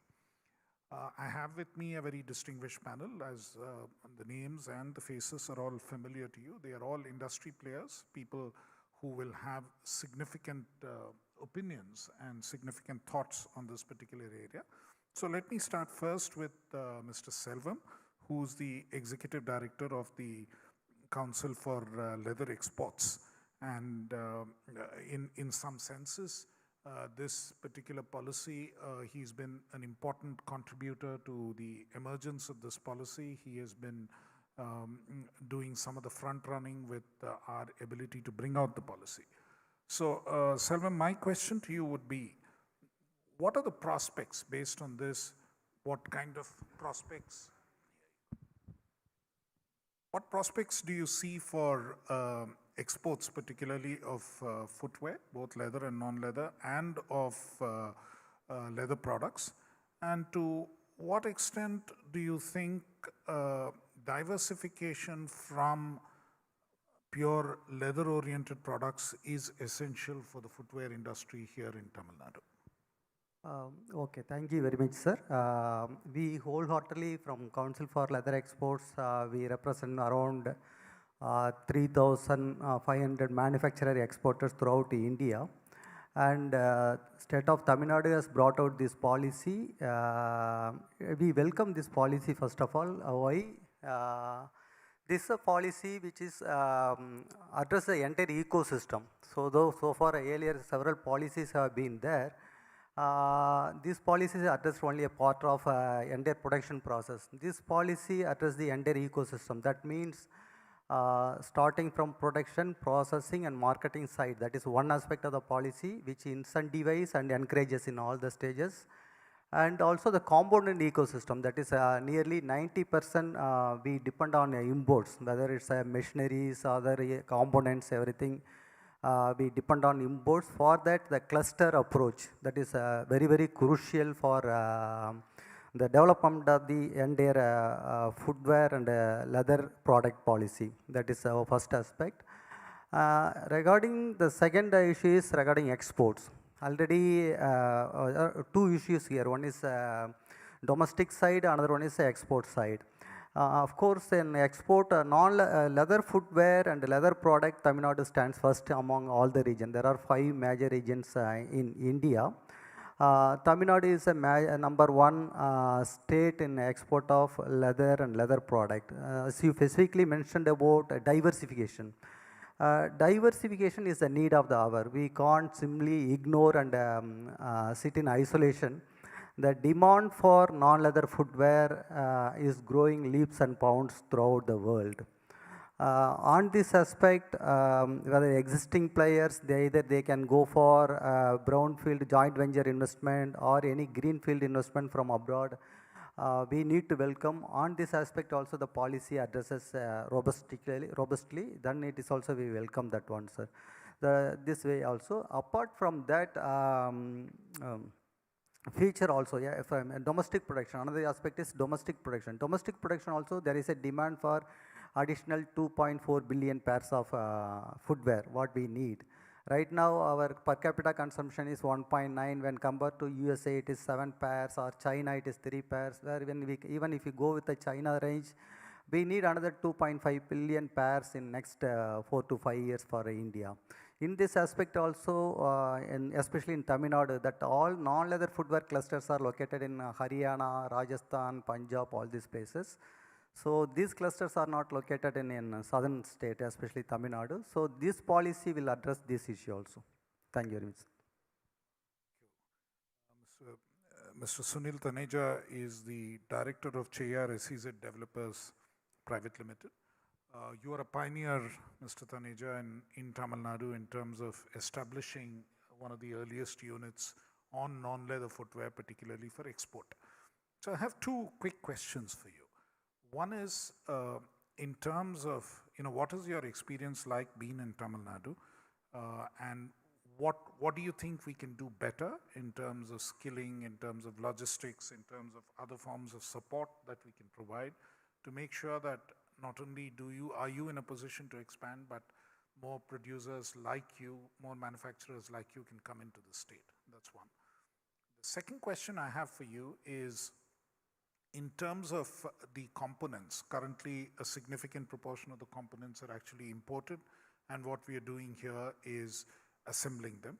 Is there something that we can do to move up the value chain? That is something which the policy intends to do, and to that extent, in your view, does the policy do enough to bring in more of the component manufacturers into the state so that more of the value addition takes place here in Tamil Nadu? Thank you, sir, for giving us an opportunity to come here and address. Just to give you a bit of a background, we started our search, Functide Group and my association with the footwear business, we started looking at India as a potential source for Nike way back in 2002. And it was in 2006 that we signed an MOU with the government of Tamil Nadu. And Tamil Nadu had a very strong leather background, and plus the benefits of connectivity, etc. And we zeroed in on Tamil Nadu. And since our first production unit started in 2008, so it's been 14 years that we have been here. And today, as we talk, we have 37,000 people working, and we have 2-3 locations. And I think it's a success story. The only thing is that it's been 14 years. We were expecting a lot more players to come in, but they haven't come up because of whatever reasons. And it's now that the state has taken a very proactive approach. As of now, we are still the only one on the ground, but it's really visionary of the state government to come out and take an aggressive position on non-leather footwear, which I think is the first in India. We should all be very proud of that. I have not come across any such sector-specific focus. And let me tell you, sir, it's bullseye, because today everybody wants jobs. And here we are assuring that there are jobs, especially for women. So it's very much the right approach, and the policy has just been out a couple of hours, so I have really not gone through in detail. But what I can sense is that, I would compliment government of Tamil Nadu that they have understood the non-leather footwear industry better than perhaps some of the players in India. It sounds funny, but the way you have comprehended and sort of put in a vision about what the problems are. So all in all, sir, I think it's the right approach and proactive. Just to give you some statistics for the state of Tamil Nadu, for which I speak. Sir, forget about Vietnam, which is a huge giant in footwear exports. Let's take the closer one is Indonesia. I happen to work there, and I know the issues there. So they do close to about $4 billion worth of footwear exports. And India, closely, we are about close to $2 billion. We can discount, Mr. Mohan can add a point. It's something that we can just catch up. And why India? Tamil Nadu can catch up. Just in terms of pairage, if you take 80% as sports footwear, Indonesia does about 300 million pairs. Okay, so 240 million is sports footwear. I think Tamil Nadu, with the ecosystem that we have, we are right now whatever we are. But if we put our position and say 10 times what I'm doing right now, Tamil Nadu can beat Indonesia, which is possible, which is doable. And I think from that perspective is the opportunity that Tamil Nadu has. So again, I would compliment government of Tamil Nadu to see all this opportunity. And I must compliment also the speech given by the Honorable CM was very focused, very crisp, carried out all the relevant points. So I think Tamil Nadu will surely be the ultimate destination. Coming to your second question, sir. Again, here we are all grappling around. One of the reasons why perhaps we could not grow as fast as we wanted was because of the lag in our component support. Today we are still importing a lot of our raw materials. We are close to 80% of our raw material cost would be still imported, more than 80%. And this is a great opportunity for all of us to invest into, because that's the ecosystem. If we have the component industry, the growth would be faster, the manufacturing companies would trust India because they can get their product faster. So there is a little lag time that we have to inbuilt in. India becomes a little more expensive because we have to import everything in terms of delivery times, in terms of schedules. So I think it's a good effort that you have made the cluster, the Panapakam. I'm very excited to see that concept, and we would go back to our to Taiwan and to see if we can get some component manufacturers interested into India. Sir, what they need, we've been talking to them over the last so many years, is a good ecosystem where they are not exposed to the cultural divide. Because please understand, there's a cultural divide in the way we work and these foreign companies work. So if the government can hold a bit of a hand of the component industry, the footwear manufacturers are big and giant. You know, they have multi-country operations. But these component manufacturers are, in our terms, SMEs, bigger size SMEs. So if they can get the confidence that they will be, you know, protected against the conditions here, that's the direction that they will surely encourage, and they would rather trust the government than anybody else. So surprising, but it's better that way. And I think going forward, if we can get the component industry to back up, I'm sure Tamil Nadu is going to be the ultimate destination. Thank you. Thank you very much, Mr. Taneja. I mean, I think you've stood Ronald Reagan on his head when he said that the scariest thing that I can tell you is I'm here from the government, I'm there to help you. So I think you... So I'm glad to hear. And let me now go to Dr. Mohan, who's the CEO of Clark's Reliance Footwear Private Limited India. And you've also contributed significantly to the way that this policy has finally evolved, and that probably accounts for what Mr. Taneja also said, that we have focused on the relevant issues which are relevant for the manufacturers. So I should thank you for that input from your side. But on a more general footing, I mean, this is a policy where we are attempting to catch up, where we are attempting to get prepared for the next 5 years or so. But strategically, I think as an industrial policy, we need to keep looking ahead. So where do you think the future lies in terms of non-leather footwear globally? And you know, what kind of materials, what would be the shape of things to come? And where, I mean, this is one step we are taking now. And what further steps do you think a state like Tamil Nadu needs to take in order to remain current, in order to remain relevant in this particular segment? And the second thing is, what do manufacturers in the state, already existing in the state, need to do to adapt to these changing trends? What would your recommendations be to manufacturers in the state? Thank you, sir. And first, I thank you for giving the privilege to participate in this. And thank you, Pooja Madam. When we had a lot of interactions, and I still remember the first interaction we had about 8-9 months back, when I said that we are trying to focus on something which is not growing. When I said that, you said like, look, what is happening? Then I gave you statistics like 86% of the world consumes non-leather footwear. That doesn't mean that we should not focus on leather. We should focus on something, you know, which is going, is a rising sun or something like a sunrise sector. That is to answer your first question.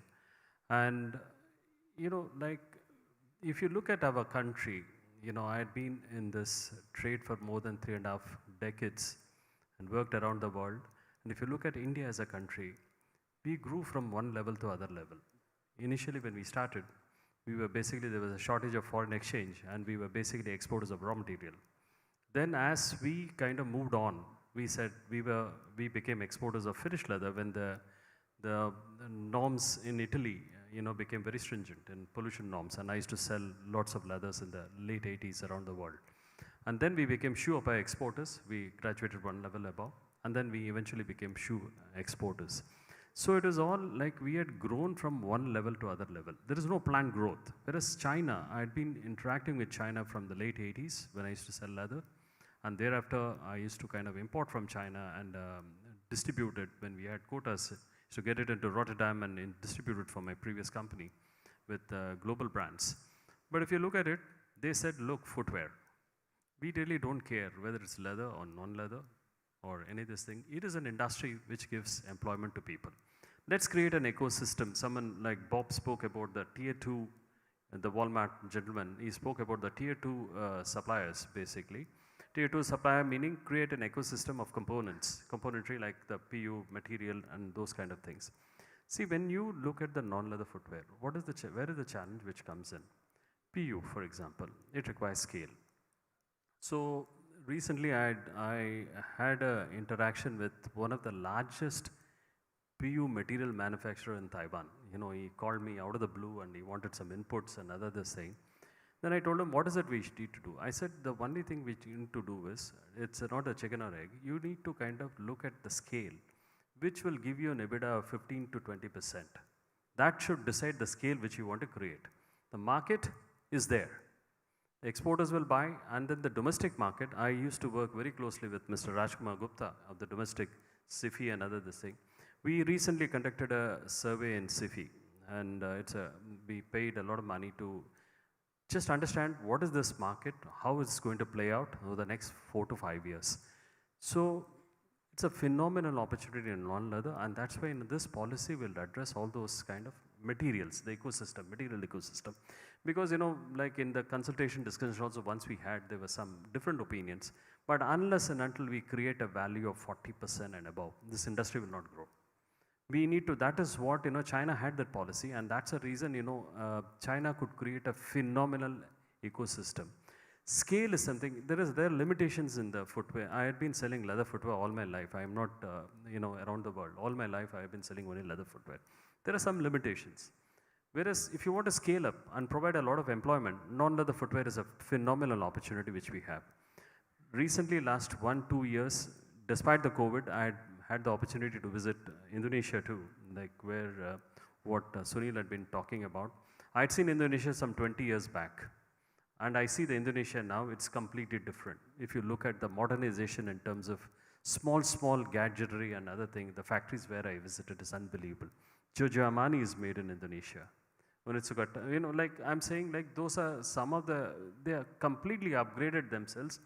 I'm feeling that we need to get out of that mindset of thinking incremental and need to kind of go whole hog on this. And Tamil Nadu, this is a fantastic policy document. In fact, I've been speaking to various people in the industry, in Taiwan shoe industry, whom I knew, whom I used to, the connections are from right from a day when I used to sell leathers to them in the late 80s and early 90s. Everyone is looking at a new base. There has been Vietnam disruptions in Vietnam, like Sunil said, Indonesia.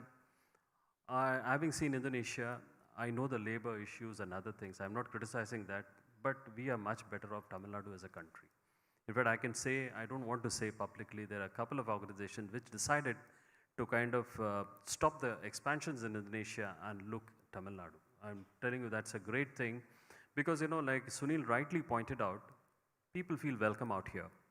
The government machinery and other thing, people feel welcome out here and they trust the government more than the individuals, and it's a fact. It's a fact, you know, I'm not trying to please you, ma'am or sir. I'm saying that it's a fact that they feel very comfortable. They feel very comfortable, and I am witness to some of the discussions which we have been having. So it's phenomenal, it's very, very professional, they feel. So that's a major point. Coming back to the opportunities in non-leather footwear is phenomenal. My friend Mr. Rajkumar Gupta will vouch. We did a survey, like Mr. Selvam said, 1.9 pairs per person is the consumption. In the last 10 years, from 0.9 it became 1.9. And what is going to happen over the next 7 years? The number what we have is 3.5. 3.5 of 1.4 billion pairs. You know, you can count the number of pairs it will create. 90% of the footwear consumed in this country is non-leather footwear. 90% of the footwear consumed in this country is non-leather footwear, and there is a great trend, even a company which I represent, Clarks. which used to be a black and brown company. We have a very good presence in this Tamil Nadu, for example. 10 million pairs worth $190 million is sourced from Tamil Nadu. And we have stuck there because like we spoke about the sustainability, traceability, and ethical business practices, which we stand for as a company. And Tamil Nadu offers, and the manufacturers out here offer us all these things. So we are very, very comfortable. But if you look at being a black and brown company for more than 200 years, if you look at our non-leather portion is increasing substantially.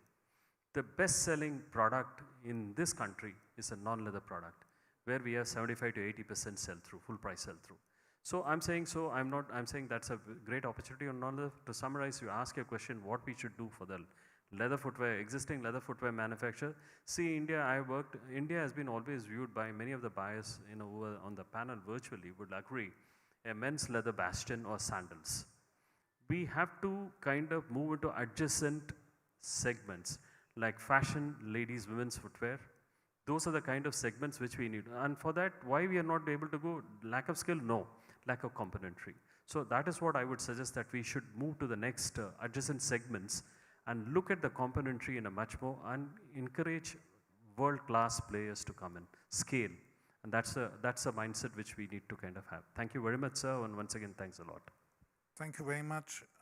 Now I turn to Dr. K.J. Sriram, who's the director of the CSIR Central Leather Research Institute, which has been here in Chennai ever since inception for a number of decades. And probably the presence of institutions like CISR is what has fueled, CLRI is what has fueled the Tamil Nadu's position in this particular industry. Sir, to you, my question really is, do you think the present industry-academia collaboration is adequate, and what more do you think that the government can do, specifically the government of Tamil Nadu can do, to encourage the industry-academia linkage? We are trying to do it in other sectors already. What more can we do in this sector? That was one question. And the second is, there is one element of this policy which deals with design and the higher elements of what needs to be done, and that is something that the speakers before you have also addressed. And there's a second element of it, which is skill in terms of what the shop floor level workers will offer, where the Sector Skill Council and other players are also involved. So what is it that we can do to further fuel both the higher end skills and the lower end skills, and what courses can we offer in government institutions and other institutions? What courses can we encourage them to offer through our universities, polytechnics, and ITIs? Thank you.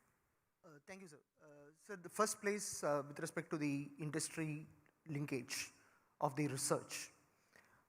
With respect to leather and Tamil Nadu, it was in 1945 that for the first time we had this academy research industry being set up as a linkage with respect to leather. The university system wanted a research institution, central government set up the CLRI here, and right from the beginning the industry was with us. And this transition of a trader of raw hides and skins to one of leather, footwear and product seller is attributed to the presence of this academy and research linkage with the industry. The research has also been working with the industry on policy, and that is one thing which is not there in many of the research industry linkages. Research understands the policy part as well as the industry, and so when we talk policy, we also say whether the R&D is ready for that policy or not. So that's one good segment which exists with respect to the leather industry in this country.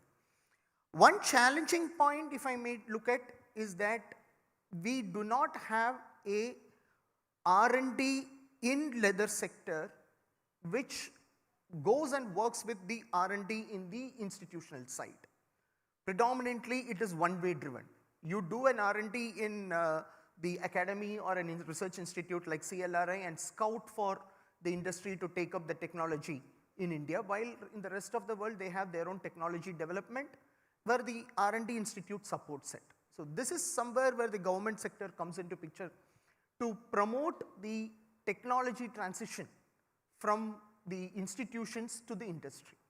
That hand-holding needs to continue. It is there to a large extent, but I think it needs to continue a little bit more. Now, we have been talking only leather.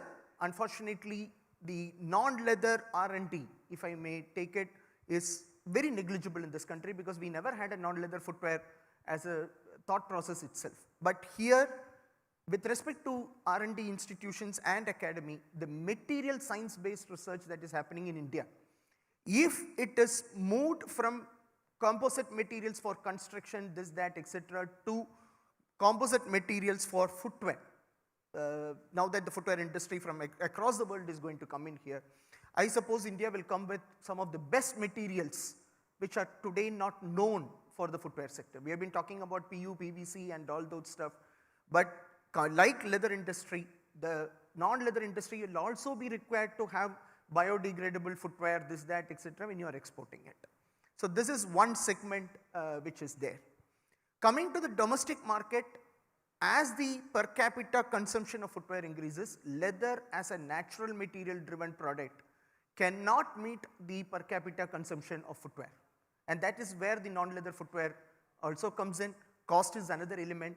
But in this scenario, we also need to look at that the Indian foot sizing is totally different from the rest of the world. And if you are a seller in India, we will have to wait for the new foot sizing system which is going to come out by the end of this year. And that's going, as we see it today, the Indian sizes are going to be completely different from the rest of the world. And that's going to be an opportunity segment because you're going to manufacture comfort footwear. As the Chief Secretary was saying in the morning, you need to provide that kind of a comfort footwear for the people in this country. We also have this bad recognition as the diabetes capital of the world. And footwear is one of those most important things which takes care of the progression of diabetes and whatnot. So that's one part of the whole system. Regarding the second part which you said about the readiness of academy and research to meet the requirements of the industry, let me put it, as of now, while the institutions, whether you take it CLRA, FDDI, CFTI, NIFT, all of them are there. Institutions like NIFT have already been focusing on designs. NAD in Ahmedabad, though they are not there in Tamil Nadu, but have been focusing it to a large extent on designs. We at CLRA were also focusing on design developments, especially on the comfort footwear side. Here, we have to leverage on the traditional designs of this country. There were segments like Kolhapuri and others, Mojori, Kolhapuri and other segments which had developed based on the Indian culture, and I think that's a huge segment where design interventions has to come in. Here the training of trainers, where the Indian institutions would be trained elsewhere in the world and in turn train the workers, down workers here. I think that would be the requirement of the future. That's where the design school development would also come in. With respect to the skilling, yes, upskilling is one challenge. And I think the institutions are already geared up to that. And whomsoever is the current workers, we may have to change the curriculum in a little way that the institution will now have to go to the industry and train them rather than the industry coming to the institution and getting trained. We may have to work with them while they are working in the industry and do the upskilling. And that's something which I think institutions like us will have to revamp ourselves and do. I suppose I have answered your question, sir. Thank you very much. And now, yeah. One area where I think, especially for non-leather footwear, product development there's a lot of technology nowadays. So somehow if our institutes can gear up the students to adapt to those design techniques, that would give us a big advantage. Yes, sir. So the Anna University curriculum has already been revised to include a large segment of non-leather footwear part. Thankfully, another institution which is there down in Chennai, the SIPET, they are very much into the polymer and products. We are already in discussion with them. They have been looking at polymers other than footwear. We have started talking to them, and once they are also on board, I think what you addressed, the curriculum segment for the non-leather footwear will be Believe you me, along with component industry is the development industry. Yes. And there's a lot of jobs that are being used, and I think Indian engineers can really do a dramatic job. We have seen how the big brands have manufacturing development centers in other countries, and I think we can outdo them. We'll do that, sir. We'll try to do that. Thank you. That was a very interesting insight, and I think that brings us straight to Mr. Kumar Rajagopalan, the Chief Executive Officer of Retailers Association of India and the member of the steering committee of the Open Network for Digital Commerce.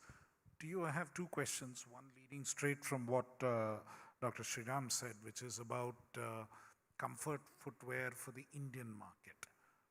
From what you understand of the retail segment in India, what is it that we need to adapt from a policy perspective to make sure, because our market itself is fairly big and many of the manufacturers who look at India and Tamil Nadu don't look at it only for the sake of exports, but also for the sake of the large market that we have, and the potential to grow has also been highlighted. So what is it that we have to adapt in terms of design and what the customers actually desire? And that is something that as a retail representative, you will know it firsthand. And the second question I have is more related to your ONDC role, saying that our policy now is intended to encourage a large number of MSMEs. Tamil Nadu already is home to the largest number of MSMEs also in the country. And what is it that networks like ONDC can actually do to link many of these MSMEs into the retail market directly, so that they are able, including the leather sector, including the footwear sector, they are able to cater to the retail market directly? So thank you for calling me here. I think first thing is that I think the first time that I've had an officer from the government asking us questions, it's the other way around in an open forum. So there's a lot of applause needed, there's a lot of guts needed. So I hope that people here can applaud. This is real open network.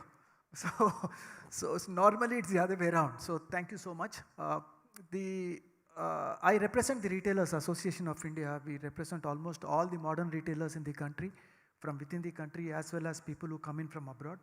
Most of the international brands are our members, and across the segment, across every part of consumption in the country, from garments to footwear to jewelry to eating out.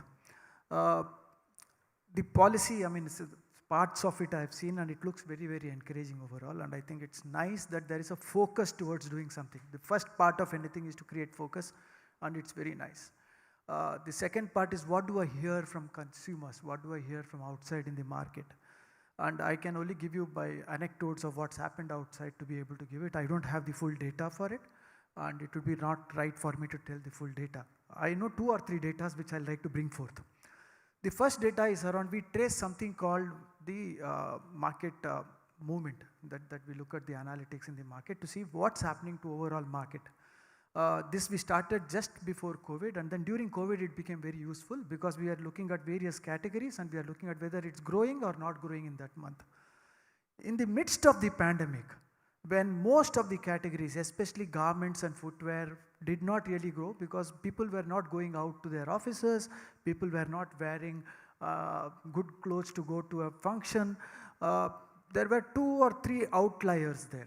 One was electronics, because people were buying electronics, it became a requirement for subsistence. Second was basic food, because people were not going out to eat, but they were eating at home. And the third thing, believe it or not, which was growing, was a category called athleisure with us. Okay? Athleisure includes footwear and everything to do with leisure wear. And that was zooming up. I mean, there were growth of about 20-22% seen in the whole athleisure category. And this emphasizes what was happening to the market then. Because while people are not going out, they still need items that will take care of their athletic and leisure needs. And that really went very well. Post-pandemic, we are seeing a very good growth now in all the normal traditional sector. Garments come up, footwears come up. It's not like athleisure is gone down, athleisure is still up there.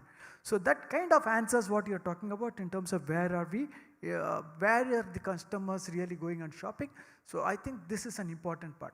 The second part is about leather. I don't think we should scoff at leather. Having looked at what's happening here, I think we should exercise the winning horse. So whatever we do today should not land up into we losing our sight on what's been happening to leather and leather footwear. That's an important part. A big chunk of consumption in the country of consumers, and most of you, if I ask you to raise your hands, you will say that you bought footwear that's manufactured in India. right? And that I think we should be very proud of. As Indians, we sometimes don't realize what it is to be able to wear things that's made in this country and be very proud of it. So that's the second part. The third part is about the non-leather footwear. I think it really needs focus, because I don't think it's come out in the right manner in which we should be looking at it, because we've not looked at it as overall footwear. We've looked at it from a component perspective rather than the full utilitarian perspective. When you call something as a requirement of going to a function, when you look at it from a utilitarian of going for athleisure activities, then we start thinking, what do we need to do for consumers? And then I many a times think that all of us have to first think consumers and then work the other way around. So on that account, there's a whole lot that we'll need to do. Some of the leading manufacturers and brands in this country, the international brands, when I speak to and ask them, why do you even buy from China? What is it that we can't do for you here? And they said, listen, you can't compete the price, but more importantly, you can never do the quality that we talk about. The kind of binding that you need, the kind of sole you need, the kind of upper that you need, the kind of components that needs to go into a footwear, you can never do. And this happened to me about 1.5 years before. Very, very leading manufacturer, brand of footwear in this country, international brand, who was growing leaps and bounds even in the middle of the pandemic. And he said, you can't do it. And I think that's been irritating me for too long. And I'm very thankful to the government of Tamil Nadu to have looked at it very carefully and said, I'm going to do this with some focus. What is focused normally can be achieved. So thank you on that part. So I think the non-leather footwear overall should be really focused upon. It still comprises a big chunk. Various statistics, I think about 80-85% would still be non-leather. And that needs to be focused to make it really big for us within the country. Because all of us, if we walk around and say, I'm wearing a footwear that's manufactured in India when it's athleisure, I think we'd have reached that stage. Even if we don't look at the rest of the world, if you only look at the Indian population, and we are talking about this 3 times, 4 times, whatever, right? You're still talking about 3 billion, 4 billion, 5 billion pairs coming in for usage in the country. It's big. If we can augment it with the global that we normally can do, and I know that Tamil Nadu is very nicely focused on exports, I think we are at the right place. So both of this together, I think we should be able to achieve what we have. 2 things are happening in this country, and I'll stop there. One is, I call it as an aspirational concept, right? Most of us, even if we look at each of us who've been in India for more than 10, 12 years, if we normally travel or if we normally go, if we look at our bag, we normally have 1 or 2 pairs of footwear. Seldom ever do we say we have more. But now many of us would look at it from the point of view, what do I wear when I'm in the room? What do I do when I go for a walk? What do I do when I go to the restaurant? What do I do when I go for an official function? So I think our ability of aspirational consumption has come up. And that's a very wonderful news to think about, because unless you've seen it, you really don't go for it. And now we choose, this is the footwear, this is the food, this is the clothing. So we've got choice, it's not just clothing shelter like the traditional method. The second part is tectonic shift. And I'm calling it a tectonic shift because many of us went through real, it's like an Agni Pariksha that we went through when this whole pandemic happened. But there is a tectonic shift that's happened simultaneously. Not only is India now coming back with its full might to show its consumption and its ability to consume and therefore the GDP growth, India is also able to showcase that it can be the one place from where you can buy with much more guarantee of getting items. Because what's happening politically across the world is a big chance for us. Being a very large democracy, it's helping us. So I think all of us as manufacturers, brands can concentrate to make India the kind of place that one should look forward to buying from. And that's where we are. Sir, if you permit me, I would like to add a few things. I work very close with Kumar in retailer. See, footwear as a category in this country, I've been exposed to exports all my life, and the last 5-6 years, I've been looking at India as a country and the footwear consumption. Footwear is no longer a functional necessity to carry the body from A to B. It's a fashion statement. It's become a fashion statement reflecting individual attitudes, especially India being a population with more than 65% less than 35 years of age. It is going to be the fastest emerging category. That's what my first take on, to add on to what you said. Second, this policy, the world consumes about 24.5 billion pairs. Mr. Selvam, I'm just about right. And it's growing about 2 to 3% globally. And we consume about 2.6%, which is 10% of the global share. We have every possibility if you focus on the non-leather footwear, and as I said, on the adjacent segments of leather footwear, to have 20% of global share. And that's what I think we should aim at over the next 6 to 7 years. We have the policies in place. We have got a listening government. We have got a very enthusiastic, supportive policies in place. And I think the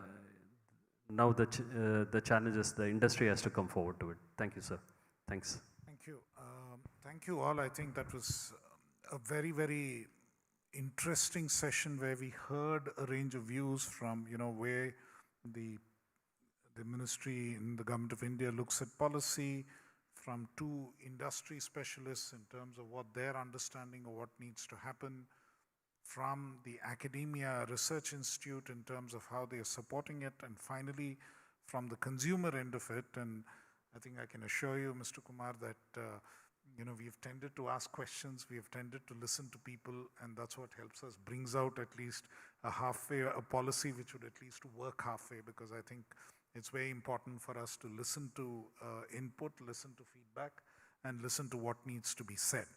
And frankly, much as we may bring out a policy, much as we may do a road show, much as we may do events like this, our best ambassadors are people who work with us, who have invested here and who have been successful, because then that becomes really, their feedback becomes really important, and hopefully that's something we will take away from each of these sessions. Let me thank all the panel members for having given us your very, very valuable insights into the footwear sector, into the leather sector, and how we can take this policy forward to actually enable Tamil Nadu to retain a dominant position in this area. And I think now we need to listen to another very important consumer. We have to listen to the pangs of hunger from our respective stomachs, because I think the lunch is also served. And we will take a break now at this point. I thank you all once again. And I thank the audience also for their very patient listening. Thank you.